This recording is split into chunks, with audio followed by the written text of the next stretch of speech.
Hey, it's me, MLB. Here is the completed book of Pinpoint, Shoto Todoroki, ex-female listener. I hope you enjoy. Knock, knock, knock.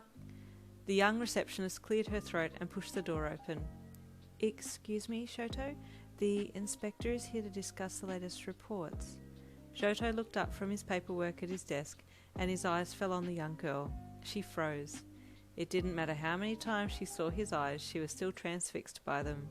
He rose slowly, his mismatched grey and blue eyes staying focused on her as he walked around the desk towards her. "Thank you, Miss Reeson," he said quietly as he approached her, a gentle look washing over his features. He nodded slightly as he walked past her and out into the foyer, and she let out the breath that she had inadvertently been holding with a troubled sigh. Is there ever going to come a point where I can talk to him or he to me without my heart racing 1,000,000 miles per hour? She watched Shoto as he walked up to the inspector, and they exchanged pleasantries before he ushered the policeman into a side room. Shoto was now 28 years old and a fine-looking man. He had graduated UA with honours and quickly shot up the ranks as a well-rounded, strong hero who knew how to take charge of a situation. He had fans everywhere that he went, and although he did spend a lot of time signing autographs, he didn't often spend too long with people. He was described as cool, collected, and somewhat aloof, but that's what people liked about him. "What are their latest movements?" Shoto asked the inspector while glossing over the reports in his hand. "Well, they sold a shipment just recently, but we were unable to intercept," the inspector replied in a disgruntled tone. Shoto nodded. "You will inform me the minute you catch wind of their next move, yes?" "Of course, sir," the inspector replied. "May I ask why you are so interested in this case?" "No particular reason, Inspector. I just want all crime to a minimum." "Understandable, but I would hardly call shipping fake diamonds and precious stones a crime. Do you really suspect something more sinister?" The inspector raised an eyebrow at Shoto. "Maybe not, but we can never be too careful," Shoto replied in his usual flat tone. The inspector gave a resigned sigh. "Well, you're the boss. You've kept the crime rates below 2% for the past 4 years running, so I trust your judgment." He shook his head with a chuckle. "I'll keep you in the loop." "Thank you, sir. I appreciate it," Shoto said, giving the inspector a polite nod and walking out of the room back to his office. He closed the door softly behind himself and walked to the desk. Sitting down in the chair, he reached into the bottom drawer of the cabinet and pulled out a soft cloth that was wrapped around a small lump. He held it gently for a minute, then opened the fabric. An iridescent orange gem gleamed under the office lights, and he rolled it gently around so the light caught the stone at different angles, making it sparkle. He admired it as flashbacks from the day that he had met you played like an old-time reel in his head. He had tried looking for you for the rest of that day at the markets, but you had completely vanished. He would have been lying if he said that he hadn't been searching for you ever since the day he met you. All he had to go on was your name, your quirk, and a beautiful orange gem. The people at the quirk registry almost knew him by name since he had frequented there so often, looking through books and records, trying to find you, but to no avail. He wasn't done though. He was determined to search for you for forever if need be. Even his classmates back at UA noticed his sudden fascination with gems and stones and would ask him about it. He never told them about you, of course. It was his little secret. He always kept the small gem close, though, as if it were an extension of yourself. Every opportunity to work on diamonds, gems, or precious stone cases was taken by himself in the hopes that somehow fate would bring you two back together again. He smiled softly as he ran his thumb over the smooth stone. A soft knock at the door snapped him back to reality, and he quickly rewrapped the gem and placed it back in the bottom drawer. "Come in," he called, quickly arranging his papers and picking up a pen, poising it as if he had just been interrupted while writing. The timid receptionist entered. Sorry to be a bother, Shoto, but your 11 a.m. appointment is here?" "Ah, thank you, Miss Reeson. Please show them in." "Yes, sir." She turned and stepped aside as a young reporter threw himself through the doorway. "Ah, the great Shoto Todoroki!" he hollered enthusiastically. "Thank you." Shoto cleared his throat, slightly embarrassed by the reporter's bold entrance. "Shall we commence our meeting?" "Yes, let's!" the young man beamed. I would like to talk about some of your most recent hero cases and how you plan to deal with the crimes presented. Very well, said Shoto in his usual brief manner. Please have a seat. Thank you, the man replied, sitting in the chair presented to him. Now, first question. Thank you, have a lovely day, you called to the lady as she stepped out of your shop. She waved to you as she walked across the street, and you smiled. Another happy customer? Your grandma asked. Yes, I think so, you replied with a small smile. Ah, you don't think very highly of your own skill, my dear. You need to be more confident, your grandma said, with what looked like to be an enthusiastic fist pump. Like you, Grandma? You giggled. Yes, like me, she replied with a cheeky glint in her eye. Now that your father had passed away, it was just you and your grandma. She had owned and run the local jewellery shop for over 50 years and was well known in the area. She hailed from a long line of jewel quirk wielders and was hoping that you, also holding the jewel quirk, would take over the business once she had passed away. You could create precious stones by singing. The style and pitch of the song would determine which gem would form, and the volume would determine the size. This was all very well, except that you were very shy, so all of your stones were small. Despite their size, they were indeed exquisite, which was earning you quite the reputation for beautiful work, and people were starting to acknowledge your skill. Your father had been able to manifest gems, jewels and precious stones just by talking. His delivery had been similar to yours in that his tone of voice dictated the type of stone, and the volume had determined the size. Your grandma had the igneous activation. She could make gems, jewels and precious stones and rare rock formations from her hands. She would produce an insane amount of pressure and heat between her palms and thus be able to make any gem that she wished for. Her knowledge of stones and how they formed far exceeded the textbooks, and she could get exact replicas of jewels over and over again. These days she only did the odd request here and there, as she was getting older now and couldn't keep up the heat and pressure that making precious gems required. If she did try to make a particularly complex stone but failed to keep the temperature up, it would turn out as pyrite, fool's gold, a useless gem. Her main expertise lay in moonstone, corundum and zircon, all very beautiful gems but made at lower temperatures. You smiled at her as she retreated to the back of the store to create another gem, sighing happily and stretching across the counter. Life was good. It was simple and peaceful. You were happy living with your grandma. You felt like you really didn't need a man in your life. A few suitors had come and tried their luck with you, but you very quickly and politely turned them all down. It wasn't that you didn't like men, it's just that you felt like you'd already met the one, your soulmate, a good 13 years ago at the marketplace in a town far away. Stupidly, you'd let him go without so much as asking his name. You could easily recall what he looked like, though. You'd never forget it, to be honest. His beautiful mismatched eyes and his white and red hair parted directly down the middle. You remembered that you'd formed him a hessonite garnet before disappearing amongst the crowd. Did he still remember you? Did he still have the gem that you made for him, or had he thrown it away? You shook your head to shake those thoughts away and busied yourself with cleaning and tidying the shop. If he really felt the same way about me, he'd come and find me. You decided to keep your resolve. If it's meant to be, then it will happen. He'll come and find me. From outside the shop, two men watched you. Are you sure she's the one? The man with the red tattoo on his neck asked. No, I'm not sure. That's why we've got to case it, the other taller man replied with a grunt. Let's just go in and ask a few questions. Then we'll go from there. The man with the red tattoo nodded, and the two men walked across to your store. You looked up as the bell on the door jingled. Hello. You were about to give your usual quiet, warm welcome, but the look of these two men threw you off. They looked like trouble. Morning, miss, the taller man said brightly. We're after some of your handiwork, he added with a crooked smile. What exactly were you after? You asked in a small voice, your eyes shifting from one man to the other, and your gaze settling on the red tattoo on the second man's neck. Nothing in particular, the first man said loudly. Would you mind if we looked around a bit? Not at all, you replied, trying to hide the discomfort in your voice. Good, thanks, love, he said with another suspiciously large grin. You forced a small smile and watched them as they looked in every cabinet, examining gems and stones that you had on display. Say, you got any gold? Asked the man with the red tattoo on his neck, his question earning him a sharp smack on the back of the head from the taller bloke. No, sorry, we don't make gold for displays. But you can make it, the red tattooed man persisted. Is it you that makes it? Sensing something was awry, you decided to answer the question as ambiguously as possible. We have a few jewelers here. We don't specify who makes stones for safety reasons, you stated, trying to sound as confident as possible. Thank you, miss. Please excuse my colleague's intrusive questions, the taller male cut in before the red tattooed man could say anything else. We've seen enough. Thank you for your time.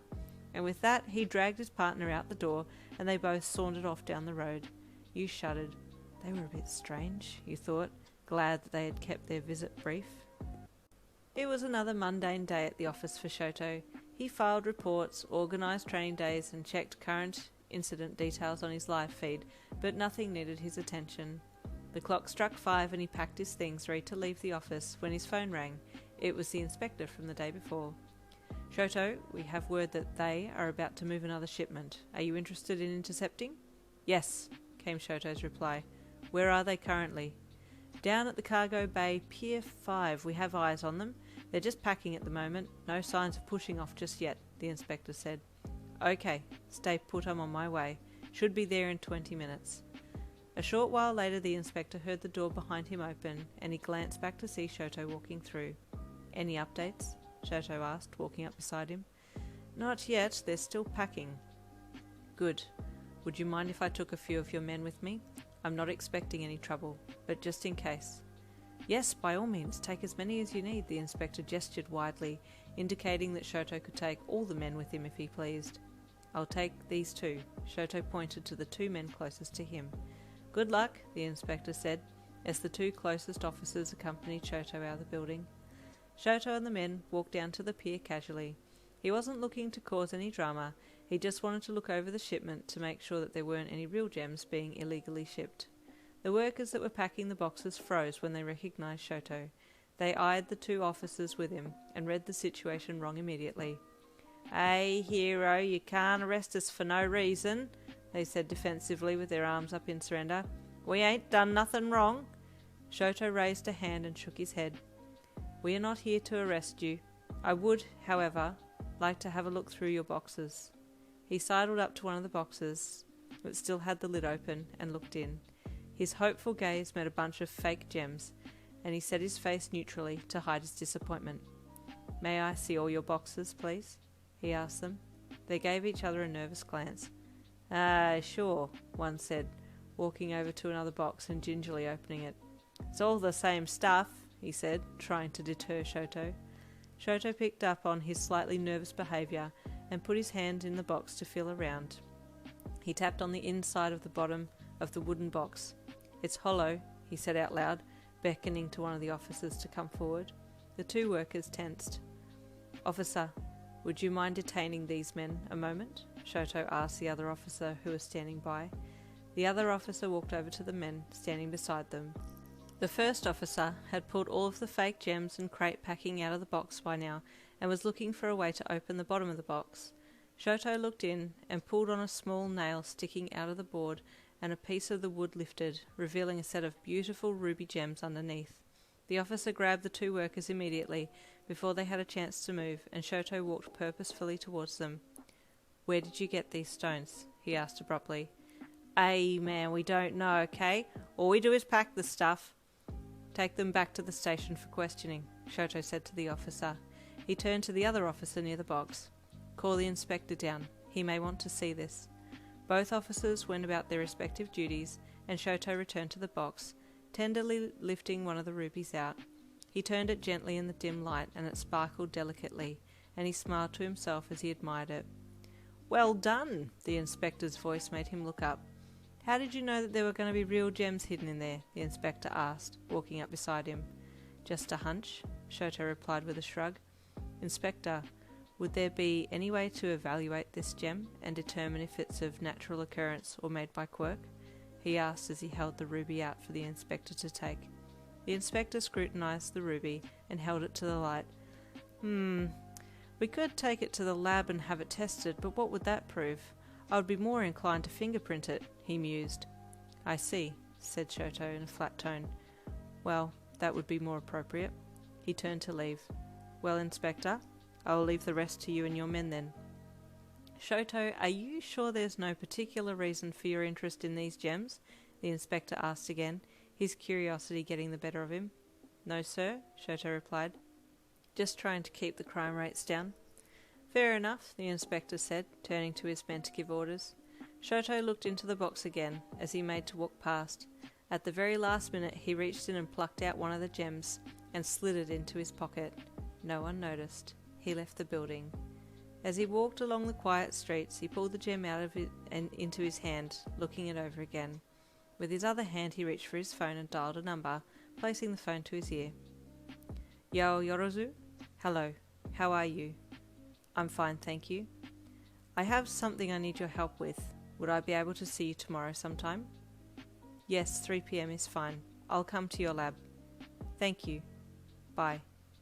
He placed the gem back in his pocket and put his phone away. I'll just borrow this ruby for a little while, then I'll return it, he thought, replaying the images of you in his mind, sighing softly as he walked home. You walked through the archway to the back of the shop where your grandma was working on a gem. Failed stones littered the floor around her. She was sweating profusely and her hands were shaking as she held them a few inches apart, trying desperately to create a precious stone. Flashes of light and steam rose from between her palms as she held her quirk in an active state. Grandma, you yelled in distress when you saw how hard she was pushing herself. Please stop! She dropped her hands and a lump of coal fell to the floor. You made your way quickly over to her, taking her quaking shoulders in your hands as you crouched down in front of her. Grandma, please, you've done enough for today. Don't push yourself. You helped her stand and walked her to the stairs that led to where you lived on the second floor above. She was breathing heavily and her pupils were dilated. You got her upstairs and into bed before rushing to get her a glass of water and a washcloth. Gently you propped her up and helped her take small sips of water while you wiped sweat from her forehead. Thank you, dear, she smiled feebly at you. I'll just rest here a while. You'll do more than just rest a while, you said in a slightly irritated tone. You'll rest a lot, thank you very much. Your grandma chuckled softly, and your facial features softened as you stroked her hair lovingly. I'll watch the shop for the rest of the day, Grandma, don't worry. She patted your hand and laid herself back against the pillow, sighing happily. You went back down to the shop. It was a quiet afternoon. The gem industry wasn't a particularly busy industry, but it was constant. There wasn't a day that would go by without at least one person coming in to make a purchase. The working day came to a close and you walked around turning off the lights and locking doors. You went back upstairs to check on Grandma and she was sleeping peacefully. You smiled to yourself and then started to prepare dinner, lost in thought, pondering the day's happenings. Oh, I must remember to ask Grandma about those 2 men that came in today. She may have seen them before. Something smells good, a friendly voice said behind you. Grandma had awoken to the delicious aroma coming from the kitchen and had come to investigate. I'm making chicken katsu, he replied with a smile. How are you feeling, Grandma? Much better now, thank you, she replied, picking up a knife and helping with the chopping. Hey, Grandma, I've been meaning to ask you about 2 men that came in today.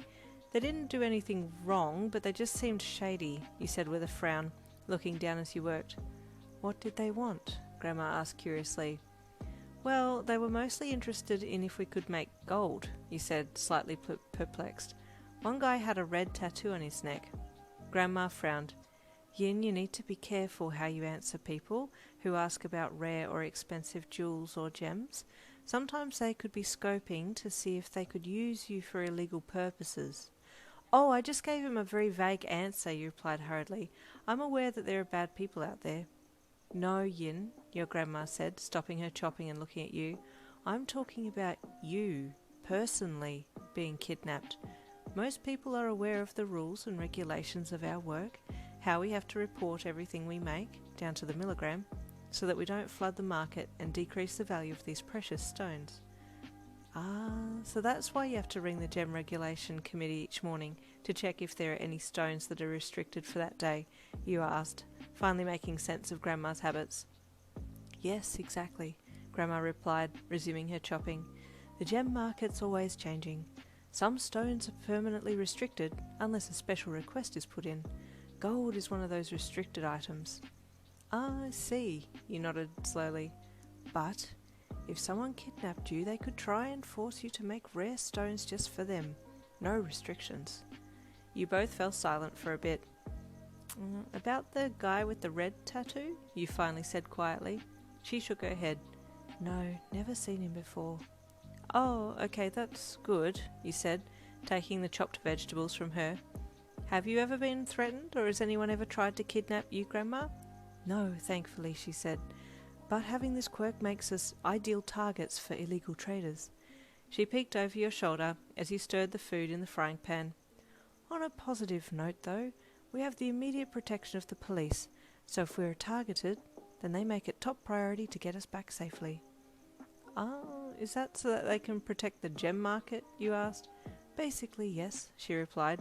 Their selfishness is our gain, she tittered, and took a spoon from the drawer to try your dish. Plus, having heroes drop in from time to time is always nice. Heroes these days are getting better looking each time. You rolled your eyes and grinned. You never change, Grandma. That's delicious, your grandma said, pointing to the pan. And it's ready. Let's eat. Shoto anxiously watched the clock all day. The minute hand slowly ticked by until it was time for him to make his way over to Yaoyorozu's lab. He gently placed the ruby and the hessonite stone in his pocket and made for the office door, walking quickly through the lobby to the front doors. Once outside, he placed the baseball cap over his head and put on sunglasses. He did this to disguise himself during daylight hours if he wished to remain unseen. Sometimes it worked, sometimes it didn't. Children always had a sixth sense when it came to sniffing out their favourite heroes, and more often than not he'd be called out by a passing child. Thankfully though, today he slipped through the crowds of people unnoticed and made his way to Creati Laboratories. Momo Yaoyorozu had become a popular hero, spokeswoman and forensic expert who dealt specifically with items that needed deconstructing to determine their constituents. It was this specific skill set that Shoto was interested in. Yaoyorozu met him at the big double doors of her building. "Welcome, Shoto," she greeted him with a warm smile. "Please come in." Shoto removed his baseball cap and glasses and bowed deeply to show his respect. "Thank you for agreeing to meet with me, Yaoyorozu. I apologize if I've taken up any of your valuable time." "Oh, of course not," Yaoyorozu blushed. "Oh, he's so well-mannered and extremely well-spoken." Yaoyorozu had had a crush on Shoto since high school days at UA, but he had never shown her any special interest, and she had never really had the guts to confess to him. She did, however, like to keep in contact with him from time to time, and she was thrilled when he actively sought out her help. She was hoping this might be a chance to get a little closer to the handsome, stoic man. She led the way down to her private lab, making small talk as they walked. Shoto wasn't much of a conversationalist, but he entertained her light chatter with simple replies, and she was elated that they were at least talking. She pushed her lab door open and beckoned Shoto inside, which he refused until she had entered first. Her heart was aflutter at his chivalry. "Now, what can I help you with?" she asked with eagerness, curious to see what Shoto might have needed from her. "Yaoyorozu, I have 2 stones here, precious stones," he said, pulling the clothed gems from his pockets and gently unwrapping one of them. "The red stone, a ruby, I presume?" Yaoyorozu nodded, taking the ruby from Shoto and looking it over. "It was found in an illegal shipment last night," Shoto said, watching as Yaoyorozu held the ruby up to the light. "I would like to know if this ruby was made from natural processes, or if it was created by a quirk," he said in his matter-of-fact voice. "Sure," Yaoyorozu said, making room on her holographic scanner. "Just a second," Shoto said. Yaoyorozu stopped what she was doing and looked over to Shoto. He had his head lowered, fringe covering his eyes, and it almost seemed like he was nervous about something. "What is it, Shoto?" Yaoyorozu asked, slightly apprehensively. "Could you please see?" Shoto fiddled with the small fabric, wrapped it around another gem, and gently revealed it. Yaoyorozu gasped softly when she saw the gem. "Shoto, it's beautiful," she whispered as she walked over to take a better look. "Where did you get this?" She reached her hand out to take the gem, and Shoto quickly snatched it away protectively. Oh, I'm sorry, My apologies, Yaoyorozu. I shouldn't have acted like that. Forgive me. This stone is very precious to me." No, I'm sorry. I should have asked first. Yaoyorozu retracted her hand. May I take a closer look? She tilted her head in a friendly manner. Cautiously, Shoto held out his hand. Yaoyorozu didn't try and take the stone, but looked it over while Shoto held it. It's a hessonite garnet, correct? She asked. I was hoping you could confirm that, he said, relaxing slightly. I was also wondering if you could tell me some information on who created this, he said, averting his eyes. You know it was made by a quirk? Yaoyorozu questioned. Shoto didn't say anything, just nodded silently. Yes, I can give you some information, she said with a smile. But, Shoto, I'll need to take the gem and place it on my scanner. He flinched and his grip tightened ever so slightly around the small hessonite. After a few tense seconds, he then gave a slightly resigned sigh and slowly relaxed his hold, handing the gem reluctantly over to Yaoyorozu. She took it gently in her hand and walked back to the scanner, with Shoto trailing close behind. She then placed both the ruby and the hessonite on the board and pressed a few buttons. The machine glowed and made some whirring noises, causing waves of panic to rise in Shoto as he watched on apprehensively. Finally, 2 holographic list bars flashed above the 2 stones. Yaoyorozu read both lists in detail, muttering softly to herself. Shoto watched on intently, keeping a close eye on Yaoyorozu's facial expressions. What did you find? He blurted out suddenly, unable to hide his eagerness any longer.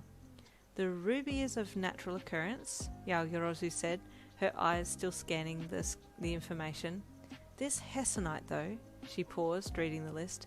Shoto shifted his weight impatiently. So Yaoyorozu continued. Well, it's definitely made by a quirk. The wielder's DNA is intertwined with the other constituents. She pointed to one on the list. See here? Shoto leaned in closer. This here is ATMNCG, indicating that the chemical compound that makes up the hessonite garnet is of human origin. In this case, it's manganese, she said, glancing at him from the corner of her eye. Shoto leaned in closer to study the compound name, completely unaware of his proximity to Yaoyorozu. She froze as his shoulder brushed hers. She was so close she could see the gentle gleam in his right eye, his beautiful facial features captivating her, and she lost herself gazing at him. He slowly turned his face to look at her, his mismatched eyes peering into hers. What else can you tell me about the person who made this stone? His sudden question snapped her back to reality, and she retreated a step or two, blushing and looking away. She covered her cheeks with her hands, the heat against her palms causing her to blush more. Yaoyorozu, are you okay? Shoto turned to face her. Yes, I'm fine, she replied hurriedly, waving her hand dismissively and looking back at him as the heat in her face died down. Okay, let me have a look. She walked up beside him again and turned her attention to the scan board.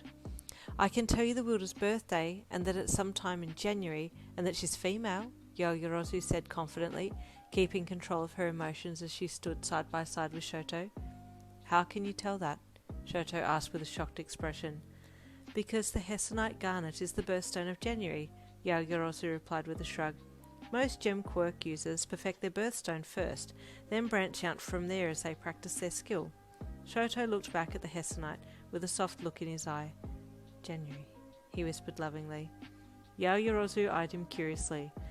I would estimate the age of the quirk user when she made this gem to be around the age 13 to 15. That's probably correct, Shoto said, still admiring the gem from where he stood. So you know who made this stone? Yaoyorozu asked, her suspicions being confirmed. Well, yes and no. Shoto hadn't meant to say anything about the gem, but he was so caught up in the moment that he forgot to keep quiet. Yaoyorozu stayed quiet, silently encouraging Shoto to elaborate, but he remained tight-lipped. If I put the hessonite under my microscope, I can tell you a little more about the background of the girl who owns the quirk, Yaoyorozu said, keen to help Shoto as much as possible. Shoto looked at her, his eyes dancing with an unnamed emotion. Yaoyorozu smiled and picked up the hessonite, walking across to her microscope. She placed it on the slide and bent her head down to look through the scope, adjusting the knobs smoothly and making small noises of confirmation. Shoto watched on impatiently. From the markings on the surface of this gem, I can tell you she's from a mountainous region, Yaoyorozu said, turning the stone over. Each stone has a unique pattern on the surface that indicates the wielder's origin, but they may not live in that area now. It would be more to trace the lineage, she said, looking up at Shoto. He nodded, his mind mulling over all the information. Gem quirk users have a registry, Yaoyorozu continued. Because of their skill set, they need strict regulations. You'd be able to get a hold of the family names through the Gem Registry Association, or, as it's better known, the GRA. You're a hero, so they'd happily give you any information you require, she said, trying to be helpful as possible. Thank you very much, Yaoyorozu. You've been most helpful today. I greatly appreciate your assistance. He bowed deeply. Oh, not at all, Shoto, Yaoyorozu replied. All the very best with your search? Shoto gave her a small smile and retrieved the hessonite and ruby stones. He neither confirmed nor denied Yaoyorozu's probing statement, but she already knew that he was looking for the quirk holder. She walked him out of the building and bid him farewell, watching him disappear down the street. This next scene is in a villain lair somewhere. What did you find, boys? The muscular man asked the taller guy and the red-tattooed guy as they entered his office. We think we may have found a place that can make gold, but we can't be sure which one of the wielders is capable, the tall man said. Garen here nearly blew our cover, he added in annoyance as he gestured to the man beside him with the red tattoo. I did not, Garen snorted. Yagisa was pussyfooting around, so I cut to the chase. The taller man rolled his eyes. Right, so we just need to identify the right one to nab, the muscular man, Caden, grunted. We'll need a blood sample of all the workers there, so here's how you're gonna do it. Caden explained how he was going to arrange for a neighbouring gang to assist their plan. The neighbouring gang were to go into the shop and stage a robbery. After a few moments, Garen and Yagisa were to go in and act as heroes trying to save the workers there. Once Garen and Yagisa had intercepted, a fight was to break out, where the neighbouring gang would knife the workers and cause superficial wounds that Garen and Yagisa would attend to by placing swabs over the wounds. They were then to keep the swabs and bring the blood samples back to him, so that he could send them off for testing. In return for the neighbouring gang's help, Garen and Yagisa were to make sure the thugs got away with some of the valuable stones from the store. The plans were to be put in motion in 2 days' time, following the approval of the neighbouring gang. Caden grinned maliciously. We'll be rich before we know it, gentlemen, he laughed enthusiastically. We'll be swimming in gold. How will the blood samples help us, though? Garen interrupted this celebratory atmosphere. Yagisa shot him a dirty look. Each quirk yielder has a list of chemicals in their DNA. Each chemical can be turned into a gem. If the symbol for gold comes up in their DNA list, then they have the ability to make it, Caden replied simply. This way we get the right person straight off the bat and don't waste any time with people who can't do it. Garen nodded. Sounds simple enough, he said. I hope it's that pretty chick that was at the front desk when we went in. Wouldn't mind making her mine. Yagisa sighed. Man, seriously? We're about to become filthy rich and all you can do is think about the girl. Why can't I have both? Garen replied in annoyance. Want my cake and eat it too. The next morning, Shoto made his way straight to the GRA and beelined for the front desk. Good morning, ma'am, he greeted the reception clerk. I am after a list of gem quirk users from the mountainous regions around here. He didn't bother with trying to cover his questioning, he just asked straight up, eager to continue his search now that he had some good leads. The receptionist eyed him over the top of her glasses. And who might you be? She asked briskly. Oh, I beg your pardon, ma'am, Shoto said with a slight bow, reaching into his pocket to retrieve his hero license. My name is Shoto Todoroki, hero name Shoto. I require this information in relation to a case. My own personal case, he corrected in his thoughts. He handed his license to the clerk and she glanced over it quickly before handing it back. Of course, Shoto, she said, relaxing a little.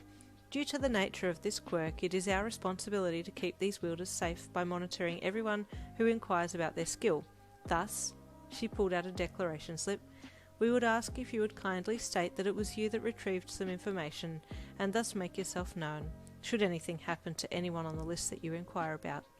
But of course, Shoto replied enthusiastically, it is in my best interest to keep these people safe as well. I have no concerns putting my name down as someone who has retrieved information. And with that he picked up a pen and signed the form. The clerk smiled and showed him through the doors to the registry. We have profiles on each user here, but you need additional clearance to view individual files. You can, however, view the locations of the gem quirk wielders and get a list of the family names. That's what I'm after, Shoto said, gazing around the room at the wall-to-wall shelves stocked with information. Which location were you after in particular? The clerk asked, walking down the aisle with him. Mountain region, please, Shoto said, his tone a little bit more upbeat than usual. The clerk nodded. This way, sir. Her eyes darted quickly back and forth as she located the files for Shoto. Ah, here they are, she said, reaching for a medium folder from the shelf. These are the family names of the gem quirk wielders from mountain regions within 100 kilometres of here. Is this what you were after? She glanced at Shoto over her glasses again. Yes, thank you, ma'am, he said, taking the folder eagerly from her hands. Would you mind if I took a seat and had a read through it? Oh, not at all, the clerk replied. There are tables and chairs set up at the back of the room over there, she pointed. When you're done, please ring the bell by the door, and I'll come and take the folder. She smiled up at him. Shoto nodded, taking the folder in both hands like an excited child, and then walked quickly to the chairs and tables and sat down. He flipped the cover open and briefly read a few initial documents, flicking through the pages impatiently. Finally his eyes landed on a list of family names and details surrounding each name. He quickly jotted the family names down, as well as their addresses, in his phone notebook. Family 1, Kagayaku. Family 2, Hoseki. Family 3, Ekisu. Family 4, your last name with Su on the end. And Family 5, Kichona. He flipped through the rest of the folder, but there were no other important pieces of information, so he closed it up and took it to the door, ringing the bell for the receptionist. He thanked the clerk again for her help, and then headed back to his office. Unfortunately, he'd have to wait until the following day to continue his pursuits of you, as he had some important meetings to attend. He reached his building and walked inside. He only had a few minutes before the afternoon's meetings would commence, so he quickly greeted the workers there and then excused himself to his office. Walking over to his desk, he ripped off a small piece of paper from the notepad that was sitting there and scribbled the names and addresses down, stuffing the paper into his pants pocket. I will clear my schedule for tomorrow and take the day off to chase up these leads, he thought, one part of him wanting to ditch today's meetings and go right then. I'll find her, if it's the last thing I do. You stretched as the sunlight filtered through the blinds and threw a dazzling bright line across your bed. Yawning loudly, you kicked the covers off and rolled out. Grandma was cooking breakfast already and you could smell omelettes. Your mouth watered as your nose led you out of your room to the kitchen. That smells amazing, Grandma, you said as you pulled up a chair at the table. Oh, good morning, your grandma chirped, happily going about her cooking. Did you sleep well? Like a log, you replied dreamily. Suddenly you remembered something. Oh, Grandma, are some of the Kichona family coming today to work on that necklace for the princess of, whatchamacallit? Your grandma laughed. You mean Princess Shirayuki. Yes, they're coming to help set the cast for it. Awesome, you said. I'd like to watch if that's okay. Your grandma placed a plate down in front of you. It had a beautiful omelette on it, steaming enticingly. You're most welcome to watch. Now please eat up. She smiled at you and you dug in. Later that morning, 3 of the Kichona brothers arrived. They were kind men, and you felt comfortable around them. You greeted them as they entered the shop and showed them through to the workshop at the back. Your grandma took over and gave them the rundown on the details for the necklace, and you went back to the front of the shop to attend any customers, promising yourself that you'd go and have a look at their handiwork once they had started. It was a quiet morning, and the other shops were only just opening. You leaned on the countertop and watched leisurely out the window as nearby shops slowly came to life. Curtains were lifted, signs placed out the front, and doors were opened with welcome mats shaken out. You loved your quiet little town. Nothing dramatic ever happened here. It was always peaceful. You sighed contentedly and walked around to the glass casing near the front of the shop to rearrange some of the jewels when a shadow fell across you. You looked up at the front door as it was pushed open, a friendly smile on your face. That smile quickly disappeared when you saw the sight before you.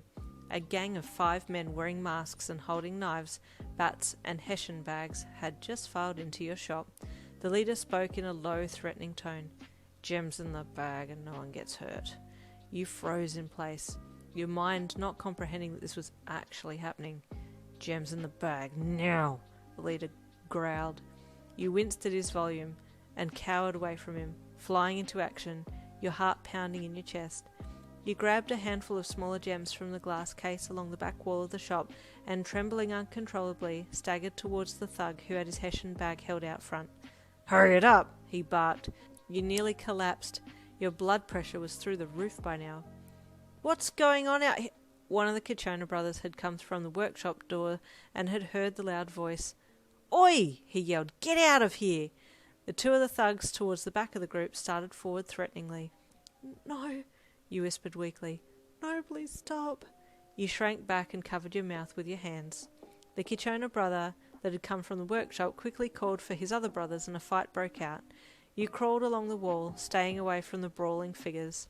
"Grandma, I need to get Grandma out of here." You had almost reached the workshop door when you heard two loud voices over the commotion. "What's going on in here?" You looked back, praying that it was someone who could help, and you immediately recognised the two that had just entered. "It's those two shady guys from a few days ago," you thought. The guy with the red tattoo grabbed one of the thugs and roughly threw him out the door. Your pessimism changed to optimism as he and the taller guy started taking on the robbers that had entered your store. Suddenly, as if in unison, the masked members of the gang all pulled their knives out and started slashing at the Kichona brothers. You scrambled to get out the back, but a pair of strong arms grabbed you by the leg and dragged you away from the workshop door. You screamed in pain as a blade sliced swiftly through your thigh. You kicked and thrashed wildly to escape, squealing in fear. Suddenly your foot connected with something solid and you heard a grunt as your leg was released. You jumped up and limped out the back, searching for your grandma. She had hidden herself behind a large metal drum, and you grabbed her arm, intending to take her out the back door and make a run for it. She yelled when she saw the blood gushing down your leg and stopped you to have a look. "Grandma, we need to go now," you hissed, not wanting to yell too loud. "But your leg, dear," she replied, mortified by the sight. "No, don't worry about it. Now we need to get going or they'll find us." You tugged on her arm firmly. "Come on, Grandma, come on." You could hear yells and cries becoming more intense from inside the shop, and you looked over your shoulder in the direction of the noise, worried for the safety of the Kichona brothers who were still in there battling it out. Suddenly your blood ran cold as a member of the gang appeared in the workshop doorway. "No, no!" You pushed your grandma towards the back door and flung it open, helping her over the step. She was moving too slowly and you started to panic as the member made his way quickly towards you, knife raised. You screamed and jumped in front of your grandma, burying your face into her. She gave a sharp cry of pain and stumbled forwards. You opened your eyes and pulled your face away from her. The thug had disappeared. Your grandma whimpered pitifully and you looked down to see that she had been sliced on the back of her leg as well. "Grandma!" you yelled. Immediately someone was beside you. "Here," the voice said. You looked up. It was the man with the red tattoo. "Are you okay?" he asked, holding out a large swab for you to place over your grandma's wound. No, I've been cut as well," you replied, your lips trembling, tears threatening to spill as overwhelming emotions rose, pushed by the spike of adrenaline. "Shh, it's okay," the man with the red tattoo cooed soothingly. "You sit your grandma down and hold that swab over her wound. Make sure to apply firm pressure," he instructed. "I'll grab another one for your wound." And with that he raced back inside the shop. You tended to your grandma, wiping a few stray tears from your eyes that spilled over despite your best efforts to keep them at bay. She assured you she was all right, but the shock of the situation was what had upset you the most. Red Tattoo Man came back. "Here." He knelt down and applied the swab to your thigh. "Do you need anything else?" he asked with concern. "No, I'm okay," you said, looking at the floor. Suddenly your eyes shot up and met his. "Wait, is everyone else okay?" You had only just noticed that everything in the shop had gone quiet. "Yeah, my friend's attending to him now," he said with a smile. "Only cuts and grazes out there, no one seriously injured." You relaxed after hearing that. "Thank you so much," she said softly. "It's no trouble," he replied, looking at you fondly. Shoto started his journey early the next morning. He was eager to continue his search for you, but he was aware that there was a certain etiquette when it came to turning up at people's houses. Like, for example, showing up at 6 a.m. was a definite no-no. He decided to time his arrival at the first house around 7 a.m, hoping that mountain dwellers were early risers. He elected to start at the top of the list, visiting the Kageyaku family first. He made his way along the winding mountain path, stopping to admire the view every so often. The fresh mountain air was rejuvenating, and he breathed it in readily. As he ascended the crest of a hill, he saw small houses dotted in amongst the trees. His heart started to beat faster. What if she's here? What if she doesn't remember me? What if she's already betrothed or married? He stopped in his tracks as internal panic set in. He reached into his pocket and touched the small soft fabric bundle. If nothing else, I would like to at least return this to her. A flashback of your final words to him played in his mind. Until we meet again. He set his face with determination and walked purposefully forwards. He knocked firmly on the first door as he checked the address again to make sure that he had the right house. An elderly gentleman answered the door and looked at Shoto, looking him up and down. "Can I help you?" he asked inquisitively. "Good morning, sir. My name is Shoto Todoroki. I am a hero. I am inquiring into a case regarding gems and would greatly appreciate your help if that is possible." He bowed low. "Of course, Mr. Todoroki. Very appreciative of what you heroes do for us. Please come inside." He opened the door and invited Shoto in. "This is a lovely house you have, Mr. Kagayaku," the gentleman replied with a smile. "Ah, Mr. Kagayaku," Shoto repeated, taking a seat at the table. "If you don't mind me asking, sir, what is your quirk?" My quirk's been passed down the family line for generations. We possess the skill to be able to locate precious stones, gems, jewels beneath the earth's surface," Mr. Kagayaku replied proudly. Shoto remained expressionless, but internally he was crestfallen. This is not the right family. Her family could create gems by voice. "I see," Shoto said out loud. "Sir, are you in contact with any of the other mountain-dwelling gem quirk wielders?" "Yes, we're a relatively tight-knit community," he said, brewing some tea. Shoto glanced down at his piece of paper. "Would you know anything about the Hoseki family?" he asked, hoping to narrow his search by asking Mr. Kagayaku about the other wielders in the area. "Those people," Mr. Kagayaku's voice darkened. "Wouldn't surprise me if they were in trouble with the law." "How so?" Shoto asked, intrigued. "They can create gems from tree bark and they're destroying our habitat. Forest here is in jeopardy because of them. They're a big family too and they all have the same quirk." "Well, that cancels that family out then," Shoto thought, glancing down at his list again. "What about the bzz, bzz, bzz?" Shoto's phone vibrated in his pocket. "Excuse me a moment," he said, pulling his phone out of his pocket. "The inspector? What could he want at this hour in the morning?" "Hello, Inspector." Shoto answered the phone, turning and walking away from Mr. Kagayaku. "Shoto, are you available today? There's been an incident," the inspector said. "Yes, sir," he said, slightly dejected that he'd have to delay his pursuits for today. "Where's the incident?" "It's up in the mountains. The reason I'm contacting you is it's in relation to gems. There's been a robbery at the Linsu residence." Shoto's heart skipped a beat as he double-checked the small piece of paper in hand. Linsu? That's number 4 on my list. "I will be there immediately, sir. I'm not far away. See you soon." "Shoto, what?" The inspector called down the receiver, but Shoto had hung up.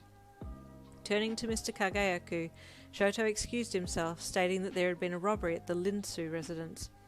"Oh, no, I hope they're okay," Mr. Kagayaku responded. "A lovely family. I've known the grandmother for a long time. Please send her my well wishes. If she needs anything, tell her to call me."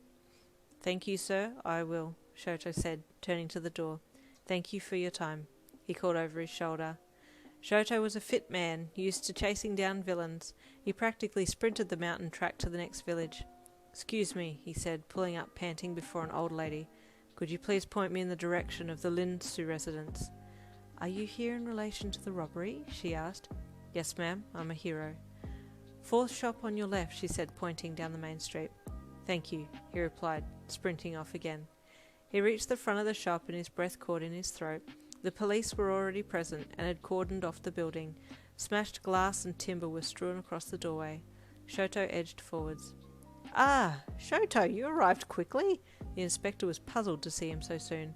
"What were you doing so close?" "What happened here?" Shoto asked, ignoring the inspector's probing question. "Aggravated robbery about a half hour ago," the inspector said, watching as Shoto surveyed the damage. "Any casualties?" Shoto asked, looking at the inspector. None, sir. 5 workers were at the shop this morning, and all 5 sustained lacerations at some part of their body, but none were grievously harmed. And the thieves? Escaped, unfortunately, the inspector replied, frustrated. I've been told that 2 men jumped in to help, but they've also left the scene. Shoto nodded and crouched down to look into the smashed cabinets. Can we confirm stolen items? My crew are working on it now. There seem to be a lot more mess than stolen gems at the moment, the inspector replied.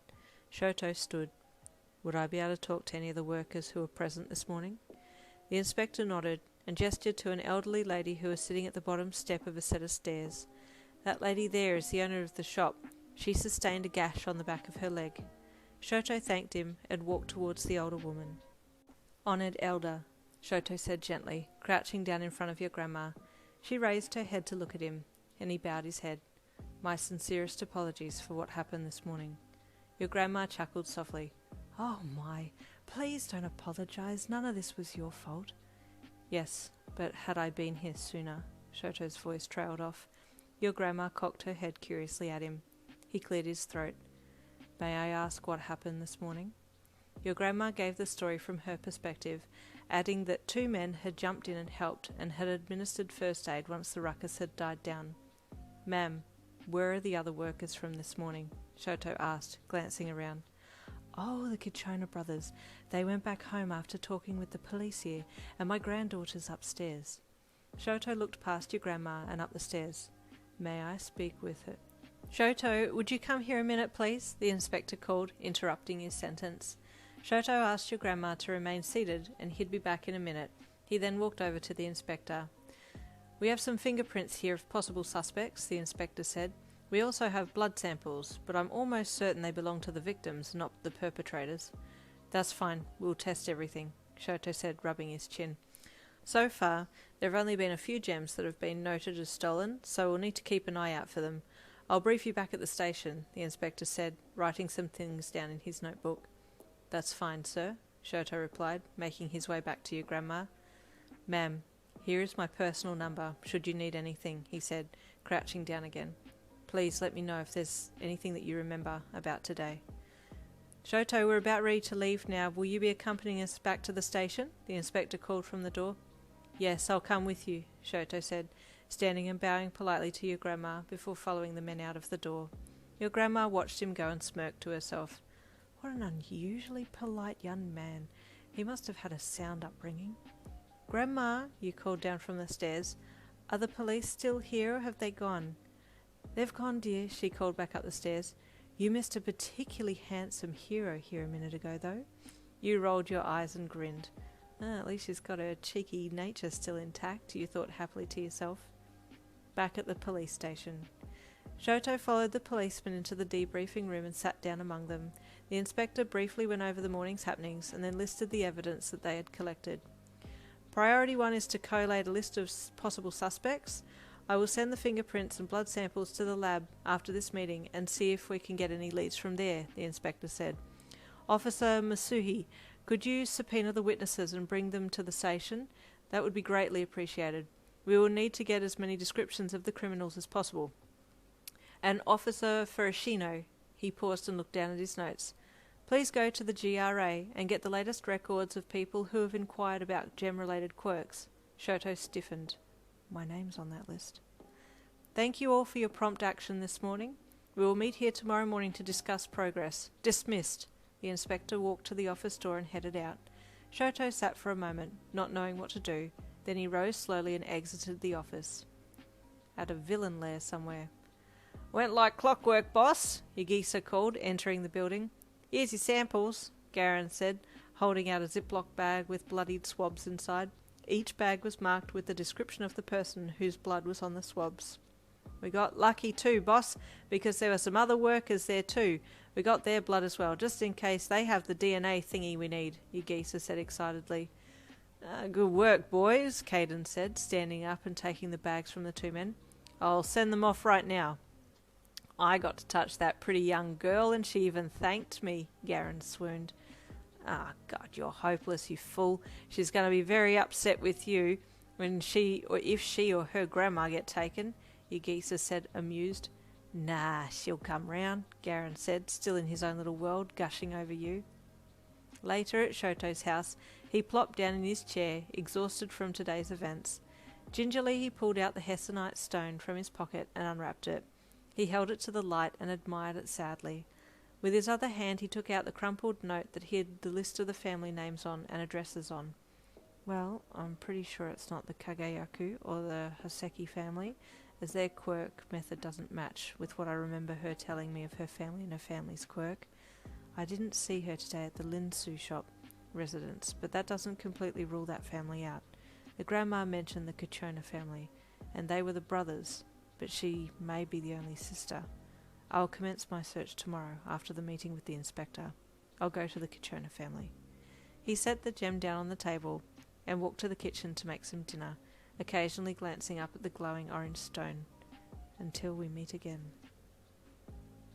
At the police station the following morning.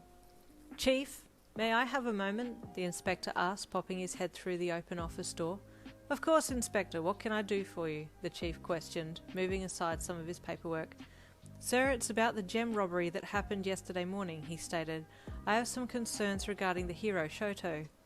What kind of concerns? The chief asked, motioning for the inspector to take a seat opposite his desk. Well, sir, Shoto has always had an interest in gems and has asked me on multiple occasions to be involved in any gem or jewel-related crime cases. He paused and the chief nodded, encouraging him to continue. Yesterday there was an aggravated robbery of the Linsu gem shop in the mountains. I rang for Shoto to come and assist, and he was already in the area. I fail to see the problem, the chief interjected. Sir, it was 8 a.m. in the morning. What was he doing in the mountains at that time of morning? Currently, I see this piece of information irrelevant, but please continue, the chief said. Well then, when we retrieved the declaration slips from the GRA to trace people who had inquired about gem quirk wielders, his name was the most recent one day before the robbery occurred. Go on, the chief said, leaning forward. We hacked his phone account and downloaded the most recent list of calls. The last person he rang was a Miss Momo Yaoyorozu. Creati? The chief asked. Yes, the inspector replied. I paid her a visit yesterday afternoon, and she told me that she had indeed seen Shoto recently, and that he brought 2 gems to her to be analysed, one gem supposedly belonging to a mountain gem wielder. The chief sat back and scratched his chin. Sir, there's something going on, and I'm not sure what to do at this point. Do you think Shoto could be compromised? The inspector asked with a sigh. I've known the man for a while now, and I find it hard to believe that he would be dealing with criminals, but I don't like how all of this is panning out. The chief nodded. Probably best to take him off the case for the time being while we run a few more checks on him. Don't tell him that he's now a suspect, as it might cause him to cover up his tracks. Just tell him we'll handle the case for now, and we'll contact him if we need any further assistance. Yes, sir, the inspector replied. We're having another debrief of the case later this morning, so I'll pull him aside when he arrives. Up in the mountains, you had just opened the shop and was busying yourself making the interior look as inviting as possible. It had only been a day since the robbery, but your grandma had insisted that it was going to be business as usual. You sighed as you looked up at the shattered wooden boards that lined the shop entrance. You had managed to clean up the broken glass and cabinets, but the place still definitely looked like it had been ransacked. You were about to head to the counter when the doorbell tinkled. You turned around to see the 2 men from the other day that had administered first aid to you and your grandma were standing there. Oh, good morning, you greeted them warmly. I'm so glad you've come back. I was wanting to thank you again for your care the other day. Ah, it was no problem, the taller man said, walking past you. You turned to the man who had the red tattoo on his neck. Yeah, you're very important to us, he said, a slightly devilish smile on his face. What do you mean by that? A hand wrapped around you from behind, and a rag soaked in chloroform smacked over your nose and mouth. You screamed and struggled, but the taller man had a very strong hold of you. Shh, sleep now, my princess, the man with the red tattoo said, reaching out and caressing your cheek. Your vision went blurry, and your eyelids drooped under the weight of the drug-induced sleep, and you slowly slipped into unconsciousness. Back at the police station, Shoto had just entered and made his way to the debriefing room. Shoto, the inspector called from across the foyer. May I have a word with you, please? Of course, Shoto replied, stopping and turning to the inspector. We have enough manpower for this case, so I don't really see the merit in keeping you around. You're a busy man and I value your time, so for now I'm requesting that you stand down from the case and I'll call you if we need you. He fidgeted slightly and kept his eyes averted the whole time that he talked. Shoto cocked his head and studied the inspector. There were a few moments of tense silence before Shoto spoke. Okay, if you're sure. Definitely, the inspector said stiffly, still looking at the wall. Shoto hummed. Contact me if you need me, he said, backing up slightly, his eyes still trained on the inspector. Something seems odd, but I'm not going to ask, he thought. He turned and headed to the door. Not to worry, I do have other things I would much rather be doing, he thought, pulling a small piece of paper out of his pocket and glancing down at the names on the paper. Time to visit the Kichona family. The inspector watched Shoto leave and sighed, turning to head to the debrief room. I don't want to believe that he would be working against us, but I need to be careful. I'll have a word with him once this case has been resolved. At the Kichona residence, Shoto knocked firmly on the front door. Yes, sir? A middle-aged lady asked as she opened the door. Good morning, ma'am. My name is Shoto Todoroki. I am here in relation to the robbery of the Linsu shop yesterday. Oh, the police already took statements yesterday afternoon, she replied, a little confused. Damn it, that was going to be my cover, Shoto thought. Oh, I see, he said. There are a few more details I need to collect. Sure, the lady said dubiously. Come in, Shoto. She opened the door and invited him in. Just then Shoto's phone rang. He pulled it out and looked at the screen. Unknown number? Hello, Shoto Todoroki speaking, he answered. Shoto, Yin's been taken, the voice sobbed on the other end of the line. Sorry, who is this? Shoto asked, brows knitted together in confusion. It's Mrs. Linsu, the shop owner that got robbed yesterday. My granddaughter Yin is missing. She burst into tears again. Shoto froze. Did you say Yin? He asked, his heart nearly stopping as that name rolled off his tongue. I will be right there, ma'am. Please remain calm, he said as he hung up the phone and apologised to a very confused Mrs. Kichona. Then he turned and took off running out the door. It didn't take Shoto very long to get to the Linsu shop front, and he raced inside, eyes darting left and right for the elderly lady that he had met the other day at the scene of the robbery. He located her quickly. She was sobbing uncontrollably on the bottom step of the staircase. Shoto rushed towards her. Ma'am, are you okay? He asked, looking over her for signs of an attack. He placed his hand gently on her shoulder and knelt down in front of her. What happened? Please take some deep breaths and calm yourself. I am here now. Everything's going to be okay. Am I saying this to calm myself or her? He thought, as his heart threw panicked beats against the inside of his chest. She controlled her sobs and looked up at him, tears still streaming down her face. I was upstairs and I heard her talking to someone, she sniffed heavily. Then I thought I heard her scream, but it was muffled, and when I came downstairs she was... She couldn't finish her sentence because her bottom lip was quivering so much. Then she dissolved into tears again. It's okay, ma'am, Shoto said, a stern yet concerned look on his face. Did you hear what she said to the person? She sounded happy, your grandma said, thinking hard. I thought she said something like, welcome back. Shoto hummed in reply and thought for a moment. So she must have known, or at least recognised the person that took her. Ma'am, I need to ask you a few more questions about Yin. His voice caught in his throat. Is her quirk the ability to be able to create gems by singing? Your grandma nodded. Yes, it is. She looked at Shoto curiously. His eyes widened slightly at her response. Is her birthday in January? He asked in a strained voice, only just barely able to conceal his true emotions. Yes, it is. Your grandma's curiosity was well and truly piqued by now. Do you know my granddaughter? It's her, Shoto whispered excitedly, his excitement tinged with a bitter realization of her disappearance. Mr. Shoto, sir, I'm not sure what's going on, but how do you know this information about Yin? Your grandma asked suspiciously. It's because he's a prime suspect in this case, a loud voice said suddenly from the shop door. Shoto and your grandma looked up towards the voice. It was the inspector. Sir, Shoto asked, shocked. He stood and faced the inspector.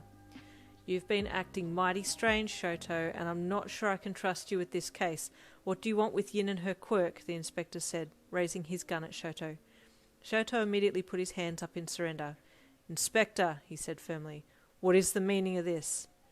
You've been looking for a certain gem quirk wielder for a while now. Your interest in gems has been going on for years. Who are you working for, and where is Yin? The inspector asked sharply, taking a step forward with his gun cocked. You have this all wrong, Shoto said, his voice darkening. He slid one leg back and adopted a fight stance. You are coming with me, the inspector said, walking forward, one hand reaching for his handcuffs. Shoto quickly dropped his right arm out in front of himself and shot ice from his palm, freezing the inspector's gun and arm. He turned his attention to your grandmother, who was still sitting there looking very bewildered. I will find her, and I will bring her back, ma'am. You have my word, he said quickly. Arrest him! The inspector yelled to his men. Shoto spun and jumped over the counter, ducking out the workshop door and making a run for it out the back. The police broke into groups, one group circling around the back while the other group pursued Shoto through the workshop. He was too quick, though, and lost them immediately as he disappeared into the bush. Do you seriously believe that kind young hero is involved in this? Your grandma asked the inspector as soon as the men had chased Shoto out. The inspector sighed. Honestly, I don't want to believe it, but there's overwhelming evidence stacked against him at this point, he said with a sad expression on his face.